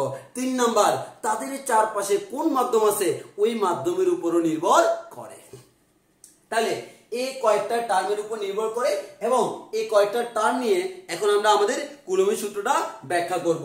তাহলে এই কুলমের সূত্রটা ব্যাখ্যা করতে যাইয়া আমরা দেখি আমাদের এখানে জায়গা প্রয়োজন, এই জন্য আমরা একটু মুছে ফেলি। তাহলে আমরা আসি আমাদের কুলমের সূত্র। তাহলে একটু খেয়াল করি, আমরা বেসিক থেকে শুরু করি। বিজ্ঞানী কুলমের মতে তোমার কাছে যদি দুইটা আধান থাকে, সাপোজ আমি ধরে নিলাম, আমার একটু খেয়াল করো, এখানে মনে করো একটা আধান আছে, এই যে আধান, এই আধানের নাম দিলাম আমরা Q1। একইভাবে আমাদের এখানে আরেকটা আধান আছে, এই আধানের নাম দিলাম আমরা Q2। আমাদের কাছে দুইটি আধান আছে, একটির মান Q1 আর একটির মান Q2, এবং আমার কাছে যে দুইটি আধান আছে ওই দুইটি আধানের সেন্টার থেকে সেন্টারের যে ডিসটেন্স, কেন্দ্র থেকে কেন্দ্রের যে ডিসটেন্স, এই দূরত্বকে নাম দিলাম ডি। এর মানে তারা পরস্পর কত দূরত্ব অবস্থান করে? ডি দূরত্ব অবস্থান করে। যদি তারা পরস্পর ডি দূরত্ব অবস্থান করে, বিজ্ঞানী কুলম বলল তারা যে একজন আরেকজনকে আকর্ষণ বা বিকর্ষণ করবে, আকর্ষণ করবে নাকি বিকর্ষণ করবে সেটা ডিপেন্ড করবে তাদের ধর্মের উপর। যে সমধর্মী হলে বিকর্ষণ, বিপরীতধর্মী হলে আকর্ষণ, সেটা তো বুঝাই যায়। আমার সমধর্মী হলে বিকর্ষণ করে, বিপরীতধর্মী হলে কাছে টেনে নেয়। তাহলে একটু খেয়াল করে দেখি, সমধর্মী বিকর্ষণ করে, বিপরীতধর্মী আকর্ষণ করে। তাহলে আমার এই দুইটা বস্তুর মধ্যে বলটা আকর্ষণ ধর্মীয় হইতে পারে, বিকর্ষণ ধর্মীয় হইতে পারে। হোক সেটা আকর্ষণ, হোক সেটা বিকর্ষণ, কত বলে আকর্ষণ বা বিকর্ষণ করতে করে সেটাই হচ্ছে ফ্যাক্ট।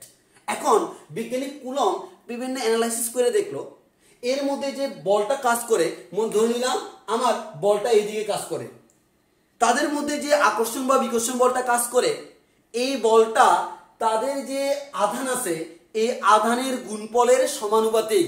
এর মানে আমরা বলতে পারি আমার এখানে যে Fটা, এই F is proportional to Q1 into Q2, তাদের মধ্যবর্তী তাদের আধানদ্বয়ের গুণফলের সমানুপাতিক এবং তাদের মধ্যবর্তী দূরত্বের বর্গের ব্যস্তানুপাতিক। এটা হচ্ছে পরীক্ষিত। তাহলে আমরা বলতে পারি F is proportional to 1/d square। তো মাথায় রাখবা, যখন তুমি এটা কাউন্ট করতেছো তখন দূরত্ব কনস্ট্যান্ট এবং মাধ্যম কনস্ট্যান্ট, যখন এটা কাউন্ট করতেছো তখন আমাদের আধানগুলোর মান কনস্ট্যান্ট এবং মাধ্যমটা কনস্ট্যান্ট, সেটা আমরা লিখতেছি না। এখন খেয়াল করে দেখো, এই দুইটা জিনিসকে যদি তুমি একসাথে করো, এই দুইটা জিনিসকে একসাথে করলে আমি অবশ্যই বলতে পারি F is proportional to এটা আর এটা। তাহলে একসাথে বলা যায় Q1 Q2 divided by d square। এবং সমানুপাতিক চিহ্ন উঠলে এটা কি হয়? ধ্রুবক বসে। আমি ধ্রুবকটা বসাবো F equals to C into Q1 Q2 divided by d square। বিজ্ঞানী কুলমের মতে এই যে তুমি ধ্রুবক বসালে C, এই ধ্রুবক C এর মান হচ্ছে 1/4 পাই এপসাইলন নট। তাহলে এই যে এপসাইলন নট, এই এপসাইলন নটটাকে আমরা কি বলি? এই এপসাইলন নটটাকে আমরা বলি এটাকে আমরা বলি মাধ্যমের ভেদন যোগ্যতা। এটাকে আমরা কি বলি? মাধ্যমের ভেদন যোগ্যতা। এবং এখানে দুইটা টার্ম আছে, হইতে পারে এপসাইলন, হইতে পারে এপসাইলন নট। এপসাইলন নট মানে হচ্ছে শূন্য মাধ্যমের ভেদন যোগ্যতা, আর এপসাইলন মানে কি? যে কোনো মাধ্যমের ভেদন যোগ্যতা। তো আমরা যে কোনো মাধ্যমের ভেদন যোগ্যতা জানি না, আমরা শুধুমাত্র শূন্য মাধ্যমেরটাই জানি। তাহলে শূন্য মাধ্যমের ভেদন যোগ্যতা এপসাইলন নট ইকুয়ালস টু কত হবে? 8.854 কুলম স্কয়ার। 8.855, তাহলে আমরা এখান থেকে বলতে পারি 8.854 ইনটু 10 ইনভার্স 12, এককটা হবে coulomb square per newton per metre square. এবং তুমি যদি এই এপসাইলন নটের মানটা এখানে বসিয়ে দাও, তাহলে তুমি সি এর মান পাবা 9 ইনটু 10 টু দি পাওয়ার 9, এককটা হবে মিটার। আমাদের এককটা যে জিনিসটা আমাদের এখানে যে আমরা এককটা বের করি, তাহলে আমাদের এখানে এপসাইলন নটের একক কি? 8.854 10 inverse 12 coulomb square per newton per metre square. আর এখানে আমাদের যে এককটা হবে সেটা হচ্ছে আমাদের newton metre square coulomb inverse 2। এটা হচ্ছে আমাদের এই সি এর মানটা। খেয়াল করে দেখো, এই মানটা সিটা বের করার সময় আমি এপসাইলন নট ইউজ করছি। এই এপসাইলন নট মানে কি? ভেদন যোগ্যতা। কোন মাধ্যমের? শূন্য মাধ্যমের। তাহলে আমরা বলতে পারি এই সি এর মান এত ইউজ করব যদি সেটা কোন মাধ্যমে হয়? শূন্য মাধ্যমে হয়। তাহলে শূন্য মাধ্যমের ক্ষেত্রে আমরা এটার মান জানি। তাহলে শূন্য মাধ্যমের ক্ষেত্রে আমরা বলতে পারি F ইকুয়ালস টু হচ্ছে 1/4 pi epsilon not Q1 Q2 divided by d square. তাহলে আমরা এখান থেকে যে জিনিসটা বলতে পারি F equals to 1/4 pi epsilon not Q1 Q2 divide by d square. এটা হচ্ছে আমার কুলমের সূত্র। তবে আমার এই সূত্রটা কোন মাধ্যমে? এটা হচ্ছে শূন্য মাধ্যমে। কিন্তু মাধ্যমটা যদি আমার শূন্য মাধ্যম না হয়ে অন্য মাধ্যম হয় তখন কি হবে? খেয়াল করো, যদি আমার অন্য মাধ্যম হয়, অন্য মাধ্যম, তাহলে কোনো চেঞ্জ হবে না, একটা চেঞ্জ হবে। F equals to 1/4 pi epsilon naught এর জায়গায় এপসাইলন হবে into Q1 Q2 divided by d square. তাহলে এখন একটু খেয়াল করে দেখো আমার অন্য মাধ্যমে f = 1/4πε q1 q2 / d², কিন্তু আমি এটার মান জানলেও এটার মান জানি না। তো এটার মান না জানলেও পরীক্ষায় তোমাকে আরেকটা এক্সট্রা টার্ম দেওয়া থাকবে, সেটা হচ্ছে ওই মাধ্যমের যে মাধ্যমের কথা বলবে শূন্য মাধ্যম যদি না হয়, শূন্য মাধ্যম হলে তো এই ফর্মুলা, শূন্য মাধ্যম না হলে যে মাধ্যম হবে ওই মাধ্যমের একটা মান দিয়ে দিবে, যাকে আমরা বলি পরাবৈদ্যুতিক ধ্রুবক। তাহলে ওই যে আমাদের এটাকে তড়িৎ পরিবাহিতাঙ্ক বা পরাবৈদ্যুতিক ধ্রুবক বলা হয়, এই পরাবৈদ্যুতিক ধ্রুবকটা কি আমরা এখন সেটা নিয়ে আলোচনা করব। তাহলে আমাদের কাজ হচ্ছে পরাবৈদ্যুতিক ধ্রুবক কি জিনিস। তাহলে আমি ধরে নিলাম আমাদের শূন্য মাধ্যম হচ্ছে f0, অন্য মাধ্যম হচ্ছে fm, m ফর মিডিয়াম বা মাধ্যম। তাহলে যদি আমার শূন্য মাধ্যমে দুইটি আধান, এই দুইটি আধানকে তুমি শূন্য মাধ্যমে রাখলা, ওই মুহূর্তে তাদের মধ্যে যে পরিমাণ আকর্ষণ বা বিকর্ষণ বল সেটা হচ্ছে f0, এবং অন্য মাধ্যমে এই বলের মানটাকে আমরা বলি f। তাহলে শূন্য মাধ্যম এবং অন্য মাধ্যমে যদি f0 এবং fm হয়, ওই মুহূর্তে আমরা তড়িৎ পরিবাহিতাঙ্ক বা তড়িৎ মাধ্যমাঙ্ক বা বলতে আমরা কি বুঝি সেটা আমরা এখন আলোচনা করব। তাহলে একটু খেয়াল করে দেখি, আমরা এগুলো মুছে ফেলতেছি, আমাদের যেহেতু লাগবে না। তাহলে এখন দেখো আমার হাতে দুইটা ফর্মুলা আছে, একটা হচ্ছে শূন্য মাধ্যমে আর একটা হচ্ছে অন্য মাধ্যমে। তো আমি ডান পাশে এগুলো ডিনোট করে রাখি। আমাদের শূন্য মাধ্যমের ফর্মুলা f0 হচ্ছে 1/4πε0 ইনটু q1 q2 / d², আর অন্য মাধ্যমে fm = 1/4πε into q1 q2 / d²। এর মানে আধানের পরিমাণ এবং দূরত্ব ঠিক রেখে আমি অন্য মাধ্যমে নিয়ে গেলাম। এখন আসি, আমি মাধ্যম চেঞ্জ করার পরে আমি দুটো জিনিস পেলাম, একটা হচ্ছে f0 আর একটা হচ্ছে fm। এখন তড়িৎ পরিবাহিতাঙ্ক বা তড়িৎ মাধ্যমাঙ্ক বা আমরা এক কথা বলতে পারি সেটাকে আমরা পরাবৈদ্যুতিক ধ্রুবক। তাহলে আমাদের যে পরাবৈদ্যুতিক বৈদ্যুতিক ধ্রুবক, এই পরাবৈদ্যুতিক ধ্রুবককে আমরা প্রকাশ করি কে দ্বারা। এখন আসি পরাবৈদ্যুতিক ধ্রুবক কাকে বলে। পরাবৈদ্যুতিক ধ্রুবকের ডেফিনিশনটা দেখো। পরাবৈদ্যুতিক ধ্রুবক মানে হচ্ছে শূন্য মাধ্যমে কোনো একটা দুইটা আধান যদি থাকে, ওই দুইটা আধানের মধ্যবর্তী বল এবং ঠিক ওই অবস্থায় মানে আধানের মান এবং তাদের মধ্যবর্তী দূরত্ব ঠিক রেখে তাকে যদি অন্য কোনো মাধ্যমে নিয়ে দেওয়া হয়, মানে সাপোজ আমি ধরে নিলাম এটা আমার একটা আধান, এটা একটা আধান, তার পাশে মনে করো এই মুহূর্তে বায়ু আছে, আমি কি করলাম এই বায়ুগুলোকে সরাইয়া মাঝখানে আমি পানি ঢেলে দিলাম। তাহলে এই বায়ু থাকা অবস্থায় f0, বর্তমানে পানি থাকা অবস্থায় fm। দেখো আমি আধানের মানও চেঞ্জ করি নেই, দূরত্ব চেঞ্জ করি নেই, শুধুমাত্র মাধ্যমটা চেঞ্জ করলাম। তাহলে এই মুহূর্তে শূন্য মাধ্যমে বল এবং অন্য মাধ্যমে বলের যে অনুপাত তাকে আমরা বলি তড়িৎ, আমাদের পরাবৈদ্যুতিক ধ্রুবক, বা আরেকটা নাম হচ্ছে তড়িৎ মাধ্যমাঙ্ক। আমরা কি বলতে পারি? তড়িৎ মাধ্যমাঙ্ক। এটাকে আমরা আরেকটা নাম দিতে পারি তড়িৎ মাধ্যমাঙ্ক, যার আরেকটা নাম হচ্ছে পরাবৈদ্যুতিক ধ্রুবক। এবার আসো, তাহলে এখান থেকে আমরা সিম্পল বলতে পারি আমাদের এই যে f0 আমাদের fm এর মান যে অন্য যে কোনো মাধ্যমে বলের মান সমান আমরা বলতে পারি f0 / k। এর মানে তোমরা একটু খেয়াল করে দেখো, তোমরা যদি শূন্য মাধ্যমে যে বলটা পাইলা তাকে পরাবৈদ্যুতিক ধ্রুবক দ্বারা ভাগ করলে যেটা পাবা সেটা হচ্ছে অন্য যে কোনো মাধ্যমের জন্য আমরা শূন্য মাধ্যমের জন্য যে বলটা পাইলাম তাকে আমি পরাবৈদ্যুতিক ধ্রুবক দ্বারা ভাগ করলে যেটা পাবো সেটা হচ্ছে অন্য যে কোনো মাধ্যমে তা, অর্থাৎ যে মাধ্যমে পরাবৈদ্যুতিক ধ্রুবক দেওয়া আছে ওই মাধ্যমে তাদের মধ্যবর্তী বল। এখন আসো k = আমরা বলতে পারি f0 এর মান বসায় দাও 1/4πε0 into q1 q2 / d², fm এর মান বসায় দাও 1/4πε0 ইনটু q1 q2 / d²। তুমি যদি কাটাকাটি করো তাহলে এটা পুরোটা যাবে, 4π চলে যাবে, উপরে থাকে 1/ε0। তাহলে আমার উপরে আছে কত 1/ε0 ইনটু নিচে আছে কত 1/ε, উল্টে দিলে কি হয় ε/1। এক কথায় আমরা এটা পুরোটাকে ক্যালকুলেশন করে বলতে পারি ε/ε0। তাহলে পরাবৈদ্যুতিক ধ্রুবকের আরেকটা ডেফিনিশন হতে পারে কি ε/ε0। এর মানে আমার কোন একটা মাধ্যমের মাধ্যমে প্রবেশ্যতা, আমরা কোন একটা মাধ্যমের ভেদনযোগ্যতা, ওই ভেদনযোগ্যতাকে শূন্য মাধ্যমের ভেদনযোগ্যতা দ্বারা যদি ভাগ করি যেটা পাবো সেটাকে আমরা বলি পরাবৈদ্যুতিক ধ্রুবক। দ্যাট মিন্স এখান থেকে বলা যায় epsilon equals to K epsilon not. এর মানে আমরা এপসিলন কে বলতে পারি কে এপসিলন নট। এর মানে শূন্য মাধ্যমের ভেদনযোগ্যতা, শূন্য মাধ্যমের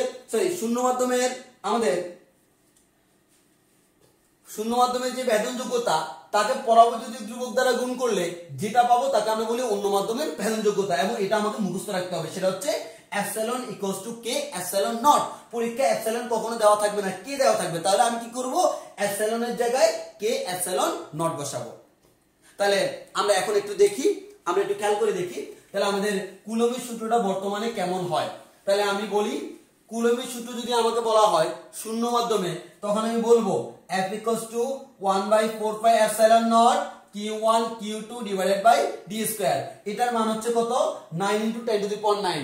যদি অন্য মাধ্যমে বলে তখন পরাবৈদ্যুতিক ধ্রুবক কে দেওয়া থাকবে, তখন বলবো F equals to 1/4 pi epsilon into Q1 Q2 divided by d square। এবং বলতে পারবো F equals to 1 by, দেখো 4 pi epsilon, এটাকে আমরা বলতে পারি k epsilon naught into Q1 Q2 divided by d square।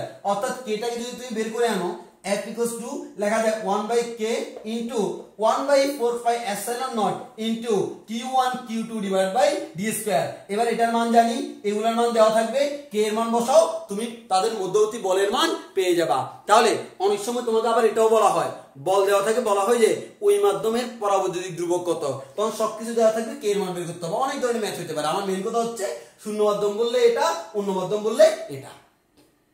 এবার আসো, এখান থেকে আমি আরেকটা কথা বলে রাখি, সেটা হচ্ছে তোমাদের অনেক সময় একটু প্রবলেম হয়, সেটা হচ্ছে বায়ু মাধ্যম আর শূন্য মাধ্যম।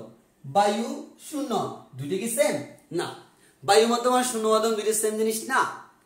বায়ু মাধ্যম আমাদের শূন্য মাধ্যম মানে হচ্ছে চারপাশে কোনো কিছুই নাই, একটা মনে করো নল নিলা, এই নলটার ভিতর থেকে বায়ুগুলো বের করে আনলে যেটা হয় সেটা হচ্ছে শূন্য মাধ্যম। আর আমার চারপাশে এখন যা আছে সেটা হচ্ছে বায়ু মাধ্যম। তাহলে আমাদের তুমি যদি শূন্য মাধ্যমের কে নাও, শূন্য মাধ্যমের কে এর মান হচ্ছে 1 এবং বায়ু মাধ্যমের কে এর মান হচ্ছে 1.0, আমাদের 0005।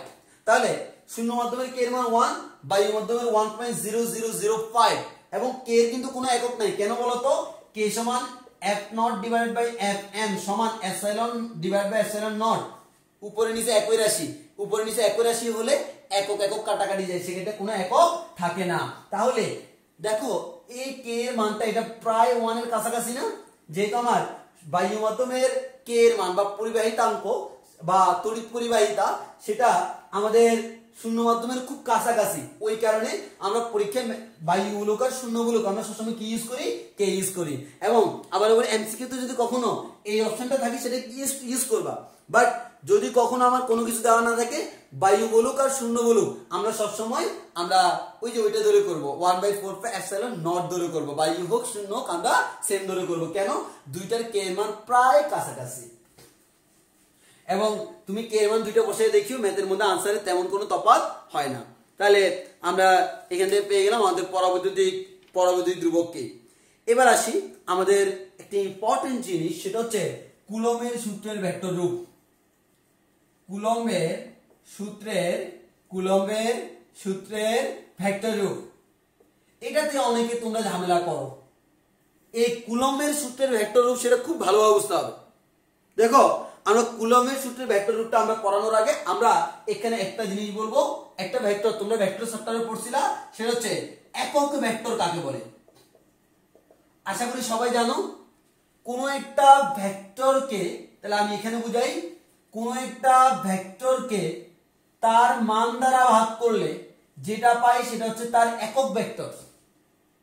তাই আমি কি বলতে পারি, কোন একটা ভেক্টর এ ভেক্টর সমান বলা যায় তার মানকে একক ভেক্টর দ্বারা গুণ করব।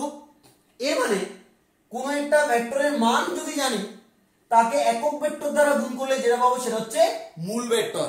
এর মানে কোন একটা ভেক্টরের মান থেকে মূল ভেক্টরটা পাইতে হলে ওই ভেক্টরের মানকে একক ভেক্টর দ্বারা গুণ করতে হয়। তাহলে আমরা বলতে পারি কি, কোন একটা ভেক্টর সমান ওই ভেক্টরের মান ইনটু একক ভেক্টর। একইভাবে দেখো কুলম্বের সূত্রে যে আমরা বল ইউজ করলাম এফ, এফ এর মান আমরা জানি 1/4 পাই এপসাইলন নট। আমি ধরে নিলাম শূন্য মাধ্যমের ক্ষেত্রে, অন্য মাধ্যম হলে এপসাইলন হবে, এখন থেকে সবসময় এটা প্রযোজ্য, q1 q2 divide by d square. এখন একটু খেয়াল করে দেখো, আমি এই যে বল বের করতেছি, বল কিন্তু একটা ভেক্টর রাশি, তাহলে বলের মান জানি, তাহলে মান থেকে যদি ভেক্টর পাইতে কি করতে হবে, এই বলের ভেক্টরটা যদি বলের মান থেকে পাইতে হয়, বলকে একক ভেক্টর দ্বারা গুণ করতে হবে। একক ভেক্টর কি আমি জানি না, নাম দিলাম এটা। তাহলে আমরা বলতে পারি f vector equals to f into একক ভেক্টর। f এর মান কত, 1/4 pi epsilon not q1 q2 divided by d square. এবার আসো, এই যে পুরো রাশিটা, তার মধ্যে তুমি যে একক ভেক্টর বানাবা এমন কে আছে যাকে একক ভেক্টর বানানো যাবে?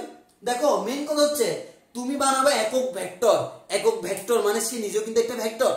তাহলে একক ভেক্টর মানে কি, কোন একটা ভেক্টরকে তার মান দ্বারা ভাগ করব। এই পুরো রাশির মধ্যে দেখো কনস্ট্যান্ট q1 q2 আধান, আর d মানে কি দূরত্ব। আর আমরা জানি যদি আমি দূরত্ব না বলে যদি সরলরৈখিক দূরত্ব আমি সরণও বলতে পারি, সরণ একটা ভেক্টর রাশি, তখন আমি এটাকে সরণ কাউন্ট করলে বলতে পারি এই যে একক ভেক্টর সমান সরণ ভেক্টর ডিভাইডেড বাই সরণের মান হচ্ছে d, সরণ ভেক্টরটা d। তাহলে খেয়াল করো তো কি হয়, আমরা এখানে বলতে পারি 1/4 pi epsilon not q1 q2 divided by d square into d মানে কি d কিউব ইনটু আমাদের d ভেক্টর। তাহলে এটা হচ্ছে আমার সেই কাঙ্ক্ষিত এফ ভেক্টর। তাহলে আমরা যেটা বলতে পারি এমসিকিউতে এবং বিভিন্ন বিশ্ববিদ্যালয়ের প্রশ্নগুলোতে এই প্রশ্নটা অনেকবার আসছে, সেটা হচ্ছে কুলম্ব সূত্রের ভেক্টর রূপ কি। তোমরা অনেকে এখানে ডি কিউব দেখে মনে করো এটা ভুল, আসলে ভুল না, ডি কিউব হবে। তাহলে কুলম্ব সূত্রের ভেক্টর রূপ মুখস্থ করে রাখো আর কনসেপ্টটা বুঝে নাও, 1/4 pi epsilon not q1 q2 divide by d cube into d vector. আর এখানে ডিটাকে আমরা কি ধরে নিছি, সরণ ভেক্টর হিসেবে কাউন্ট করে নিছি। তাহলে আমাদের এখান থেকে অলরেডি আমরা জেনে গেলাম কুলম্বের সূত্রের ভেক্টর রূপটা কেমন হবে। এবার আসি, তাহলে এখন আমরা আসি আমাদের এখানে একটু খেয়াল করে দেখি, আমরা জানি f ইকুয়ালস টু কত, 1/4 pi epsilon not q1 q2 divide by d square. এবার কখনো যদি এরকম হয় q1 q2 দুইটার মান হচ্ছে 1 কুলম্ব, 1 কুলম্ব করে, অর্থাৎ দুইটি 1 কুলম্বের আধান, 1 কুলম্ব এটা আরেকটা 1 কুলম্বের আধান, তাদের মধ্যবর্তী দূরত্ব যদি আমি 1 মিটার ধরে নিই, তাহলে 1 কুলম্বের দুটি আধান মধ্যবর্তী দূরত্ব d ইকুয়ালস টু কত 1 মিটার। তখন f এর মান কত আসে দেখো তো, f ইকুয়ালস টু এই জিনিসটার মান কত 9 × 10⁹ ইনটু q1 q2 দুইটার মান 1 × 1 divide by 1 square, ultimately f এর মান আসবে 9 × 10⁹ নিউটন। তাহলে আমরা বলতে পারি দুইটি একক আধান যদি একক দূরত্বে স্থাপন করা হয় তাহলে তাদের মধ্যবর্তী বলের মান হবে 9 × 10⁹ নিউটন। উল্টাভাবে বলা যায়, যদি দুইটি আধানের মধ্যবর্তী দূরত্ব 1 মিটার হয় এবং তারা যদি পরস্পর 9 × 10⁹ নিউটন বলে আকর্ষণ করে, তাহলে ওই দুইটা আধানের পরিমাণ হচ্ছে 1 কুলম্ব। তবে দুইটা আধানের মান সেম হইতে হবে, এটা 1 কুলম্ব, এটা 1 কুলম্ব। তাহলে আমরা বলতে পারি এটা আমার এই যে 1 কুলম্বের ডেফিনিশন আমরা চাইলে এভাবে দিতে পারি, তবে এভাবে দেওয়া হয় না। এবার আসি, তাহলে আমাদের কুলম্বের সূত্রে যে জিনিসগুলো জানা আমরা জেনে গেলাম, আমরা ফাইনালি বলতে পারি f ইকুয়ালস টু হচ্ছে 1/4 পাই এপসাইলন নট, আমরা 1/k দিতে পারি যে কোনো মাধ্যমের জন্য, বাই উভয় শূন্য হলে এটার মান 1 into q1 q2 divide by d square. তাহলে খেয়াল করো দুইটি আধানের মধ্যবর্তী দূরত্ব কার উপর, মধ্যবর্তী বল কার উপর ডিপেন্ড করে, এক নাম্বার আধান দ্বয়ের মানের উপর, তাদের মধ্যবর্তী দূরত্বের উপর, কে মানে কি মাধ্যম, তাহলে মাধ্যমের উপরে নির্ভর করে। এই তিনটা জিনিসের উপর আমাদের মধ্যবর্তী বলটা নির্ভর করে। এবার আসো, আমি যে কাজটা করলাম, আমাদের এখানে আমরা একটা কাজ করি, সেটা হচ্ছে কি আমরা জানি f ইকুয়ালস টু কত 1/4 pi epsilon naught into q1 q2 divide by d square. আমি চারটা জিনিস দিই। এক নাম্বার ধরে নিলাম q1 এর মান 2 কুলম্ব, q2 এর মান 6 কুলম্ব। দুই নাম্বার q1 এর মান -2 কুলম্ব, Q2 এর মান -6 কুলম্ব। 3 নাম্বার Q1 এর মান -2 কুলম্ব, Q2 এর মান +6 কুলম্ব। 4 নাম্বার Q1 এর মান 2 কুলম্ব, Q2 এর মান -6 কুলম্ব।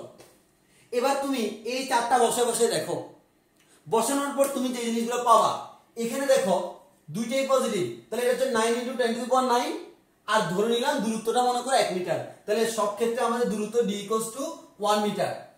তাহলে তুমি ক্যালকুলেশন করলে পাবা f = যেহেতু Q1 পজিটিভ, Q2 ও পজিটিভ, প্লাসে প্লাসে প্লাস, आंसर আসবে আমাদের এখানে 6 দুগুণ, আমাদের এখানে আমরা এটা কাজ করি, আমরা মানগুলো চেঞ্জ করে দিই। এটা 3 কুলম্ব, এটা 3 কুলম্ব, এটা 3 কুলম্ব, এটা 3 কুলম্ব, আমাদের ক্যালকুলেশনের সুবিধার জন্য। তাহলে 3 দুগুণ 6, 4 9 36, তাহলে আমরা বলতে পারি 36 × 10⁹ এত নিউটন। এবার তুমি এখানে ক্যালকুলেশন করে দেখো f এর মান কত পাবা, 36 × 10⁹ নিউটন। খেয়াল করো এই -2 আর -3 দুইটা গুণ হয়ে কি হয়ে যাবে, মাইনাস মাইনাসে প্লাস। এবার আসো এখানে f এর মান পাবা -36 × 10⁹ নিউটন। কেন, একটা মাইনাস একটা প্লাস, তাহলে আমি এখানে পাবো f এর মান কত, আমাদের -36 × 10⁹ কেন, কারণ এখানে একটা প্লাস একটা মাইনাস। তাহলে একটু খেয়াল করে দেখো, আমরা জানি সমধর্মী আধান পরস্পরকে বিকর্ষণ করে, বিপরীতধর্মী পরস্পরকে আকর্ষণ করে। এবং আমার এখানে দেখো 1 নম্বর আর 2 নম্বর কেস দুইটাই ধনাত্মক, দুইটাই ঋণাত্মক, তখন f এর মান কেমন আসছে, পজিটিভ। তাহলে আমরা বলতে পারি যদি কখনো f যদি পজিটিভ হয়, তখন আমি বলতে পারবো আমার এখানে যে আধান দুইটা আছে, এই আধান দুইটা সমধর্মী। আধান দুইটা কেমন, সমধর্মী। এবং সমধর্মী আধান পরস্পরকে কি করে, বিকর্ষণ করে, এর মানে বলটা হচ্ছে বিকর্ষণধর্মী।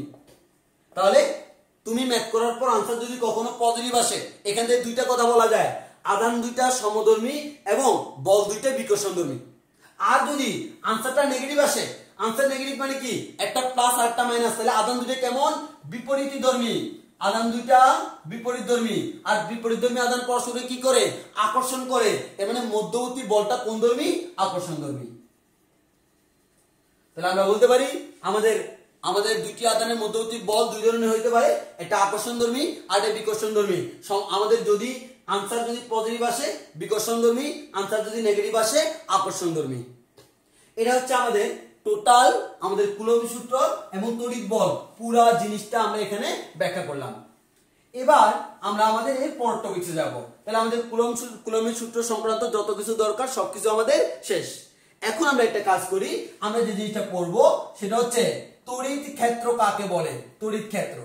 তাহলে আমাদের তড়িৎ ক্ষেত্র অথবা আরেকটা নাম দেওয়া যায় তড়িৎ বল ক্ষেত্র। এই তড়িৎ ক্ষেত্র বা তড়িৎ বল ক্ষেত্র কাকে বলে একটু খেয়াল করো। আমরা তড়িৎ ক্ষেত্র এবং তড়িৎ বল ক্ষেত্র বলতে কি বুঝবো সবাই একটু দেখি। মনে করো আমার এখানে কোন একটা প্লাস আধান আছে, প্লাস কি পরিমাণ আধান আছে, তাহলে এই যে আধানটা তার প্রভাবটা কিন্তু শুধুমাত্র তার এখানে থাকে না, তার চারপাশে এমন একটা রেঞ্জ আছে যেখানে তার প্রভাব থাকে।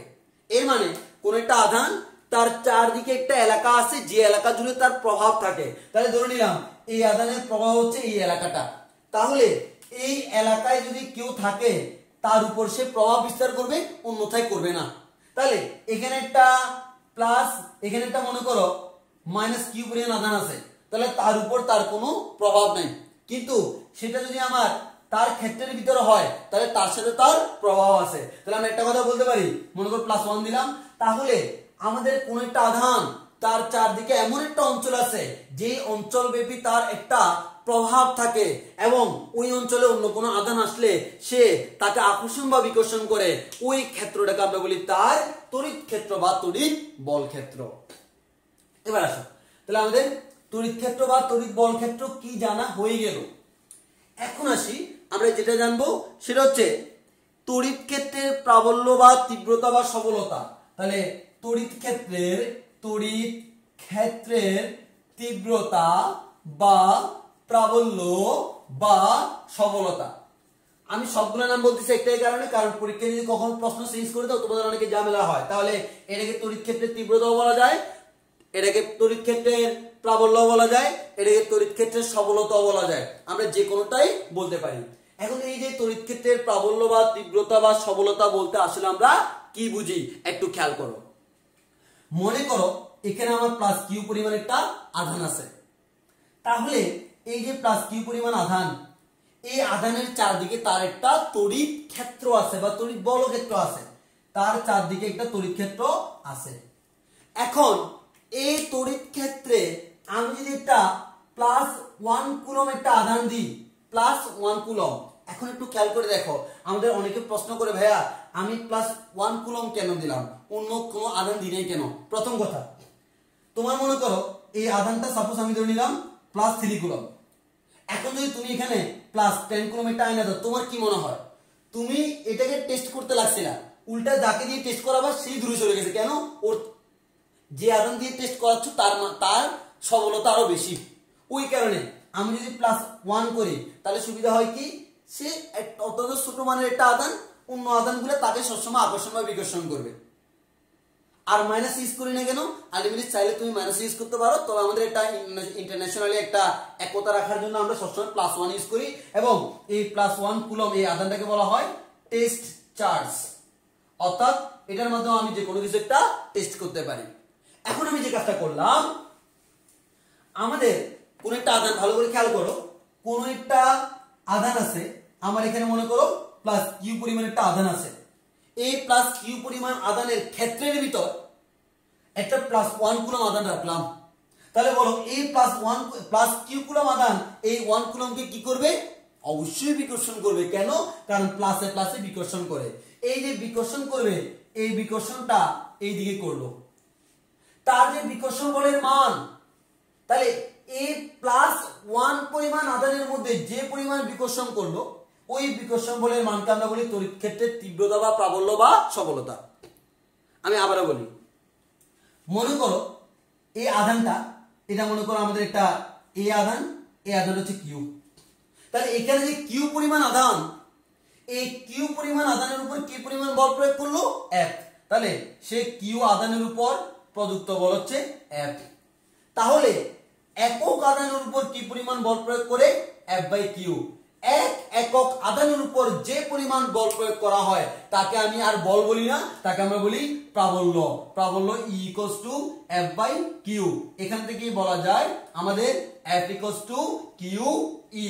এর মানে আমাদের কোন একটা বল তাকে আধান দ্বারা ভাগ করলে পাবো প্রাবল্য, আর আমাদের প্রাবল্যকে আধান দ্বারা গুণ করলে পাবো বল। তাহলে আমরা বলতে পারি একক ধনাত্মক আধান, তাহলে খেয়াল করো, যখন +Q তখন তাকে বলবো কি? বল। যখন এই +Qটা +1 হয়ে যাবে তখন এটার নাম হয়ে যাবে প্রাবল্য।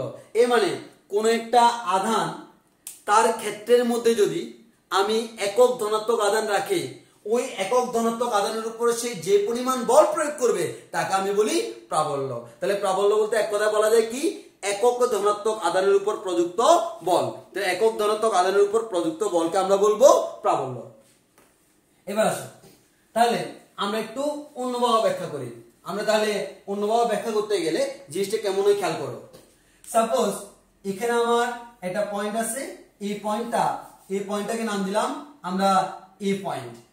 এই পয়েন্টে আমার যে পরিমাণ আধান আছে তাকে আমি নাম দিলাম +Q। এর মানে এই পয়েন্টে আমার +Q পরিমাণ আধান আছে।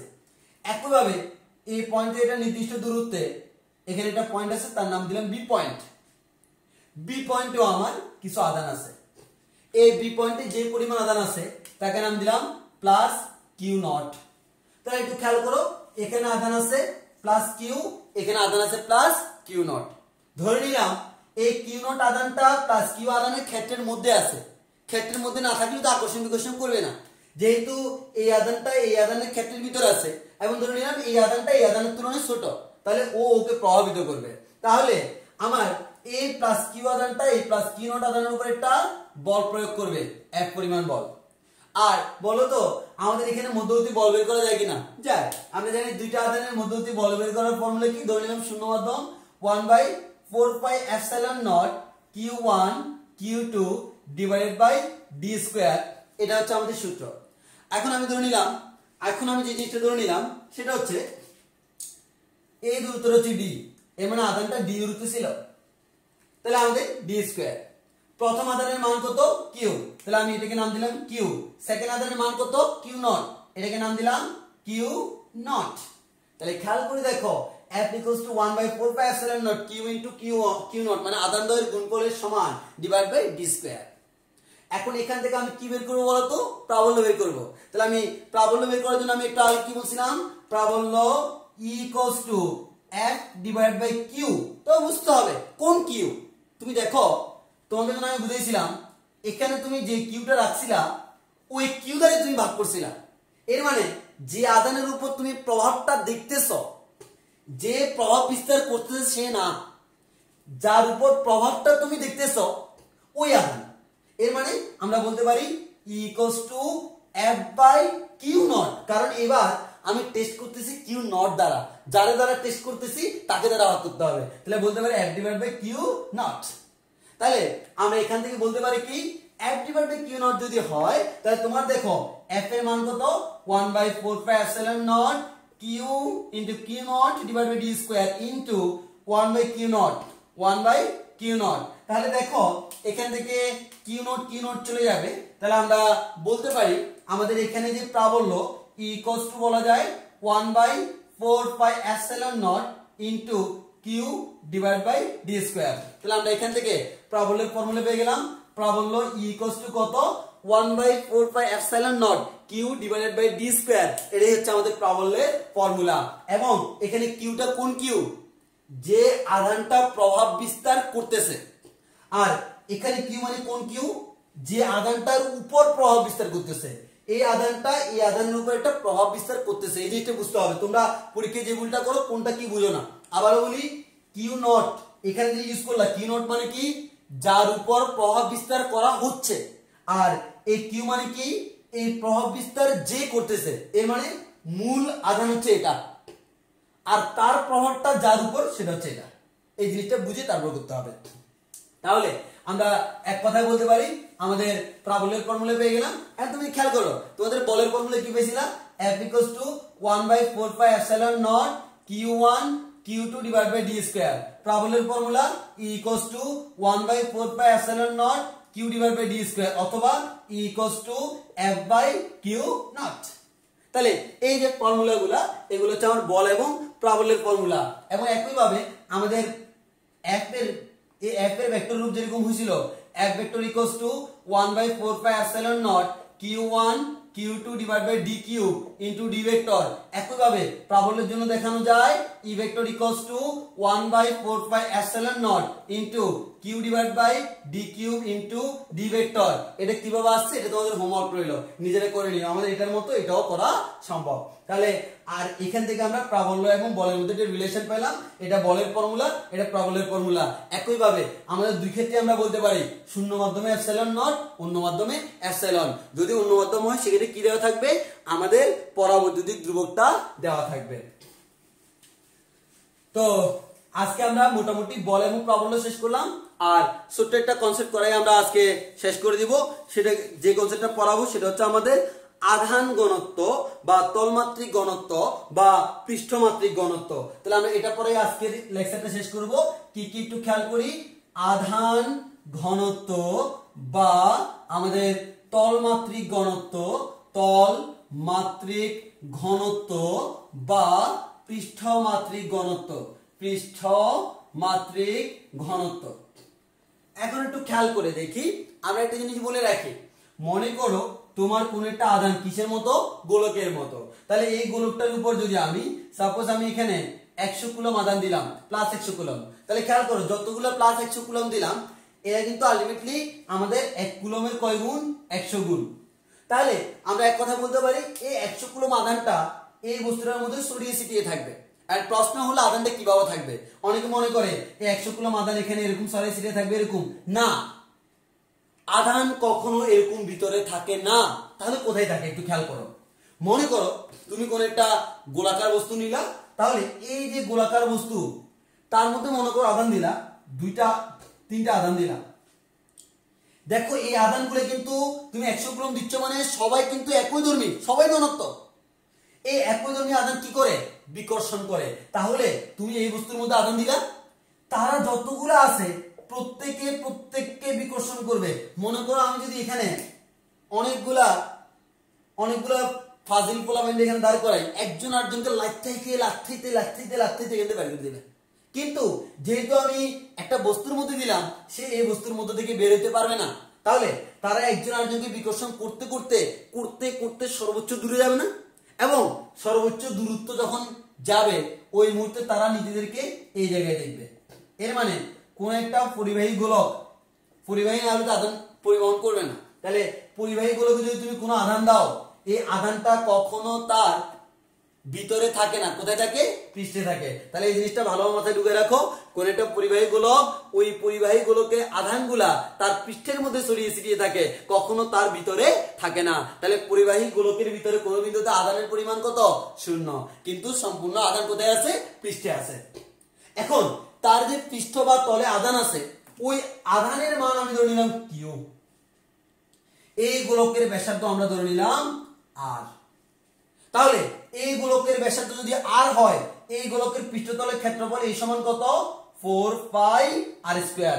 গোলকের পৃষ্ঠতলের ক্ষেত্রফলের ফর্মুলা। এখন আসি, আমি তলমাত্রিক ঘনত্ব বলতে কি বুঝি? তলমাত্রিক ঘনত্ব, আধান ঘনত্ব, পৃষ্ঠমাত্রিক ঘনত্ব বা চার্জ ঘনত্ব বলা যায়। আমরা চার্জ ঘনত্ব বলতে পারি, যেটা বলো না কেন কোনো সমস্যা নেই। এটাকে প্রকাশ করা হয় সিগমা দ্বারা। কি দ্বারা? সিগমা। তাহলে এই টোটাল ক্ষেত্রফলটা কত? এ। তাহলে একটু খেয়াল করো, এই ক্ষেত্রফলে আধান আছে কি পরিমাণ? কিউ পরিমাণ। তাহলে একক ক্ষেত্রফলে কি পরিমাণ আধান আছে? তা কিউ বাই এ। এটাকে আমরা বলি sigma equals to Q by A. এর মানে কোন একটা পরিবাহীর মধ্যে আধানের পরিমাণকে তার ক্ষেত্রফল দ্বারা ভাগ করলে যেটা পাবো সেটা হচ্ছে একক ক্ষেত্রফলে আধানের পরিমাণ। এটা কোথাকার আধান? তার পৃষ্ঠের আধান। ওই কারণে তাকে আমরা বলি তার তলমাত্রিক, মানে যে তলটা আছে বা পৃষ্ঠ আছে, পৃষ্ঠমাত্রিক ঘনত্ব বা তলমাত্রিক ঘনত্ব। তাহলে আমরা বলতে পারি তলমাত্রিক ঘনত্ব মানে কি? কোন একটা একক ক্ষেত্রফলে কি পরিমাণ আধান আছে সেটা হচ্ছে তলমাত্রিক ঘনত্ব। এখন আসি, তলমাত্রিক ঘনত্বকে আমরা আরেকটু হালকা সামনের দিকে বর্ধিত করি। সেটা হচ্ছে কি? তাহলে আমরা বলতে পারি তলমাত্রিক ঘনত্ব সিগমা ইকুয়ালস টু হচ্ছে কিউ ডিভাইডেড বাই এ। আর তোমার গোলকটা যদি এরকম হয়, তার ব্যাসার্ধ যদি আর হয়, তখন বলা যায় Q divided by 4 pi R square. এটা হচ্ছে তলমাত্রিক ঘনত্বের, এটা হচ্ছে আমাদের তলমাত্রিক ঘনত্বের কনসেপ্ট। এখন একটু খেয়াল করে দেখো, তোমাকে বলা হলো তোমার কাছে এখানে একটা গোলক আছে, এই গোলকের আধান হচ্ছে Q1, আর এখানে একটা গোলক আছে, এই গোলকের আধান হচ্ছে আমাদের Q2। এই গোলকের ব্যাসার্ধ হচ্ছে R1, এই গোলকের ব্যাসার্ধ হচ্ছে R2। এখন বলা হলো দুইটি গোলকের, এই যে দুইটি গোলক, এই দুইটি গোলকের চার্জের তলমাত্রিক ঘনত্বের তুলনা করো। তাহলে এটার জন্য তলমাত্রিক ঘনত্ব সিগমা 1, এটার জন্য সিগমা 2।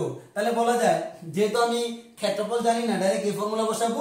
আমরা বলতে পারি sigma 1 equals to Q1 divide by 4 pi R1 square. একইভাবে সিগমা 2 ইকুয়ালস টু বলা যায় Q2 divide by 4 pi R2 square.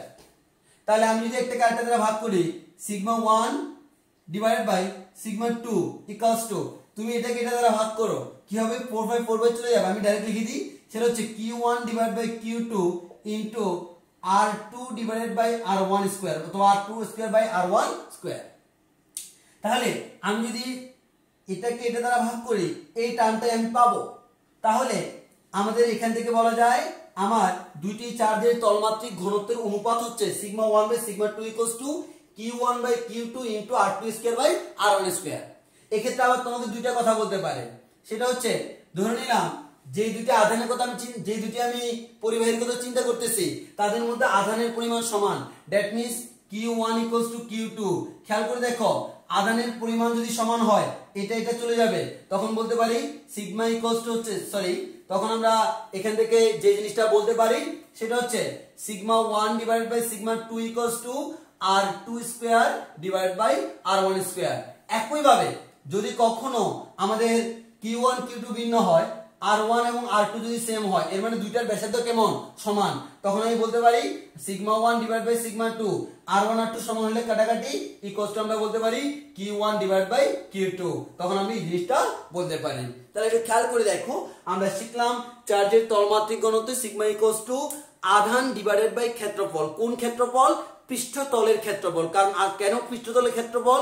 কারণ তার আধানগুলো পৃষ্ঠের মধ্যে ছড়িয়ে ছিটিয়ে থাকে। তাহলে আমরা এখান থেকে চার্জের তলমাত্রিক ঘনত্ব সম্পর্কে প্রপার একটা আইডিয়া পাইলাম এবং চার্জের তলমাত্রিক ঘনত্বের ফর্মুলাটা দেখলাম sigma equals to Q by A অথবা sigma equals to Q by 4 pi R square. এখান থেকে আবার দুইটি ভিন্ন গোলক, ওই দুইটি গোলকের চার্জের তলমাত্রিক ঘনত্বের তুলনা করলাম এবং ওই দুইটি গোলক যদি এমন হয় আধান সমান তাইলে কি হবে, আর যদি বলা হয় তাদের ব্যাসার্ধ সমান তাইলে কি হবে, সেই জিনিসটা আমরা দেখলাম। এবার যেহেতু আমরা প্রাবল্য পড়ছি, চার্জের তলমাত্রিক ঘনত্বের সাথে প্রাবল্যের কিন্তু একটা সম্পর্ক আছে, সেই সম্পর্কটা পড়ে আমরা আজকে শেষ করে দিব। তাহলে একটু খেয়াল করে দেখি আমাদের চার্জের তলমাত্রিক ঘনত্বের সাথে প্রাবল্যের সম্পর্ক। এখন এসো, প্রাবল্যের ইকুয়েশন কি ছিল? E equals to 1/4 pi epsilon naught into q by d square। এবার যদি তোমার এরকম হয় কোন একটা গোলক, একটু খেয়াল করে দেখো আমাদের এখানে গোলকের ব্যাসার্ধ যদি আমাদের d হয় তখন আমি বলতে পারবো E equals to 1/4 pi d square, বা আমরা যদি দূরত্বকে r দ্বারা প্রকাশ করি তখন আমি এখানে 4 পাই, এখানে 1 q বাই r স্কয়ার বলতে পারি। তাহলে 4 পাই r স্কয়ার বলা যায় into q by epsilon naught. এই কিউটাকে এখানে না দিয়ে এখানে দিই কিউ, এখানে তাহলে আমরা বলতে পারি 1 বাই সেলন নট। তুমি কিউটাকে ছোট হাতের কিউ দিতে পারো, বড় হাতের কিউ দিতে পারো, সেটা কোনো ফ্যাক্ট না। তাহলে দেখো আমরা পড়ছিলাম সিগমা ইকুয়ালস টু কি Q divide by A, that means Q divide by 4 pi R square. তাহলে Q divide by 4 pi square কি বলা যায়? সিগমা বলা যায়। তাহলে ই ইকুয়ালস টু কি বলা যায়? Sigma divide by epsilon naught. E equals to কি বলা যায়? Sigma divided by epsilon naught. তাহলে এটাই হচ্ছে চার্জের তলমাত্রিক ঘনত্বের সাথে প্রাবল্যের সম্পর্ক। তাহলে আমরা যে কাজটা করতে পারি, চার্জের তলমাত্রিক ঘনত্বকে এপসিলন নট দ্বারা ভাগ করলে প্রাবল্য পাবো। একইভাবে আমাদের এখান থেকে বলা যায় আমরা সিগমা ইকুয়ালস টু হচ্ছে এপসিলন নট ই, এর মানে প্রাবল্যকে এপসিলন নট দ্বারা গুণ করলে যেটা পাবো সেটা হচ্ছে চার্জের তলমাত্রিক ঘনত্ব। তাহলে আমরা আজকে যেগুলো পড়লাম সেগুলো হচ্ছে কি কি, যে আমাদের মোটামুটি আমি কিছু ইতিহাস জানলাম, আধান কোত্থেকে আসলো, দেন আমরা পড়লাম বল কাকে বলে, কুলম্বের বলটা কুড়িয়ে পেলাম এবং এর ডিটেলস যা যা লাগে সবই আমরা বললাম। এবং আমরা এরপরে পড়লাম প্রাবল্য কি, তড়িৎ ক্ষেত্র কি, এবং লাস্টে আমরা চার্জের তলমাত্রিক ঘনত্ব বা চার্জ ঘনত্ব নিয়ে আলোচনা করলাম এবং আমাদের তার সাথে আমাদের প্রাবল্যের সম্পর্কটা কি সেটাও আমরা দেখলাম। আগামী ক্লাসে আমরা পড়বো তড়িৎ বলরেখা কি, আর এবং এরপরে আমরা আরো বিভব বা বিভিন্ন জিনিস নিয়ে আলোচনা করব। তো আমাদের আজকের ক্লাস এই পর্যন্তই। আমাদের দুর্যোগের এতক্ষণ পর্যন্ত ক্লাসটা শোনার জন্য ধন্যবাদ সবাইকে। তো আমরা আজকের ক্লাস এখানে শেষ করি। আসসালামু আলাইকুম।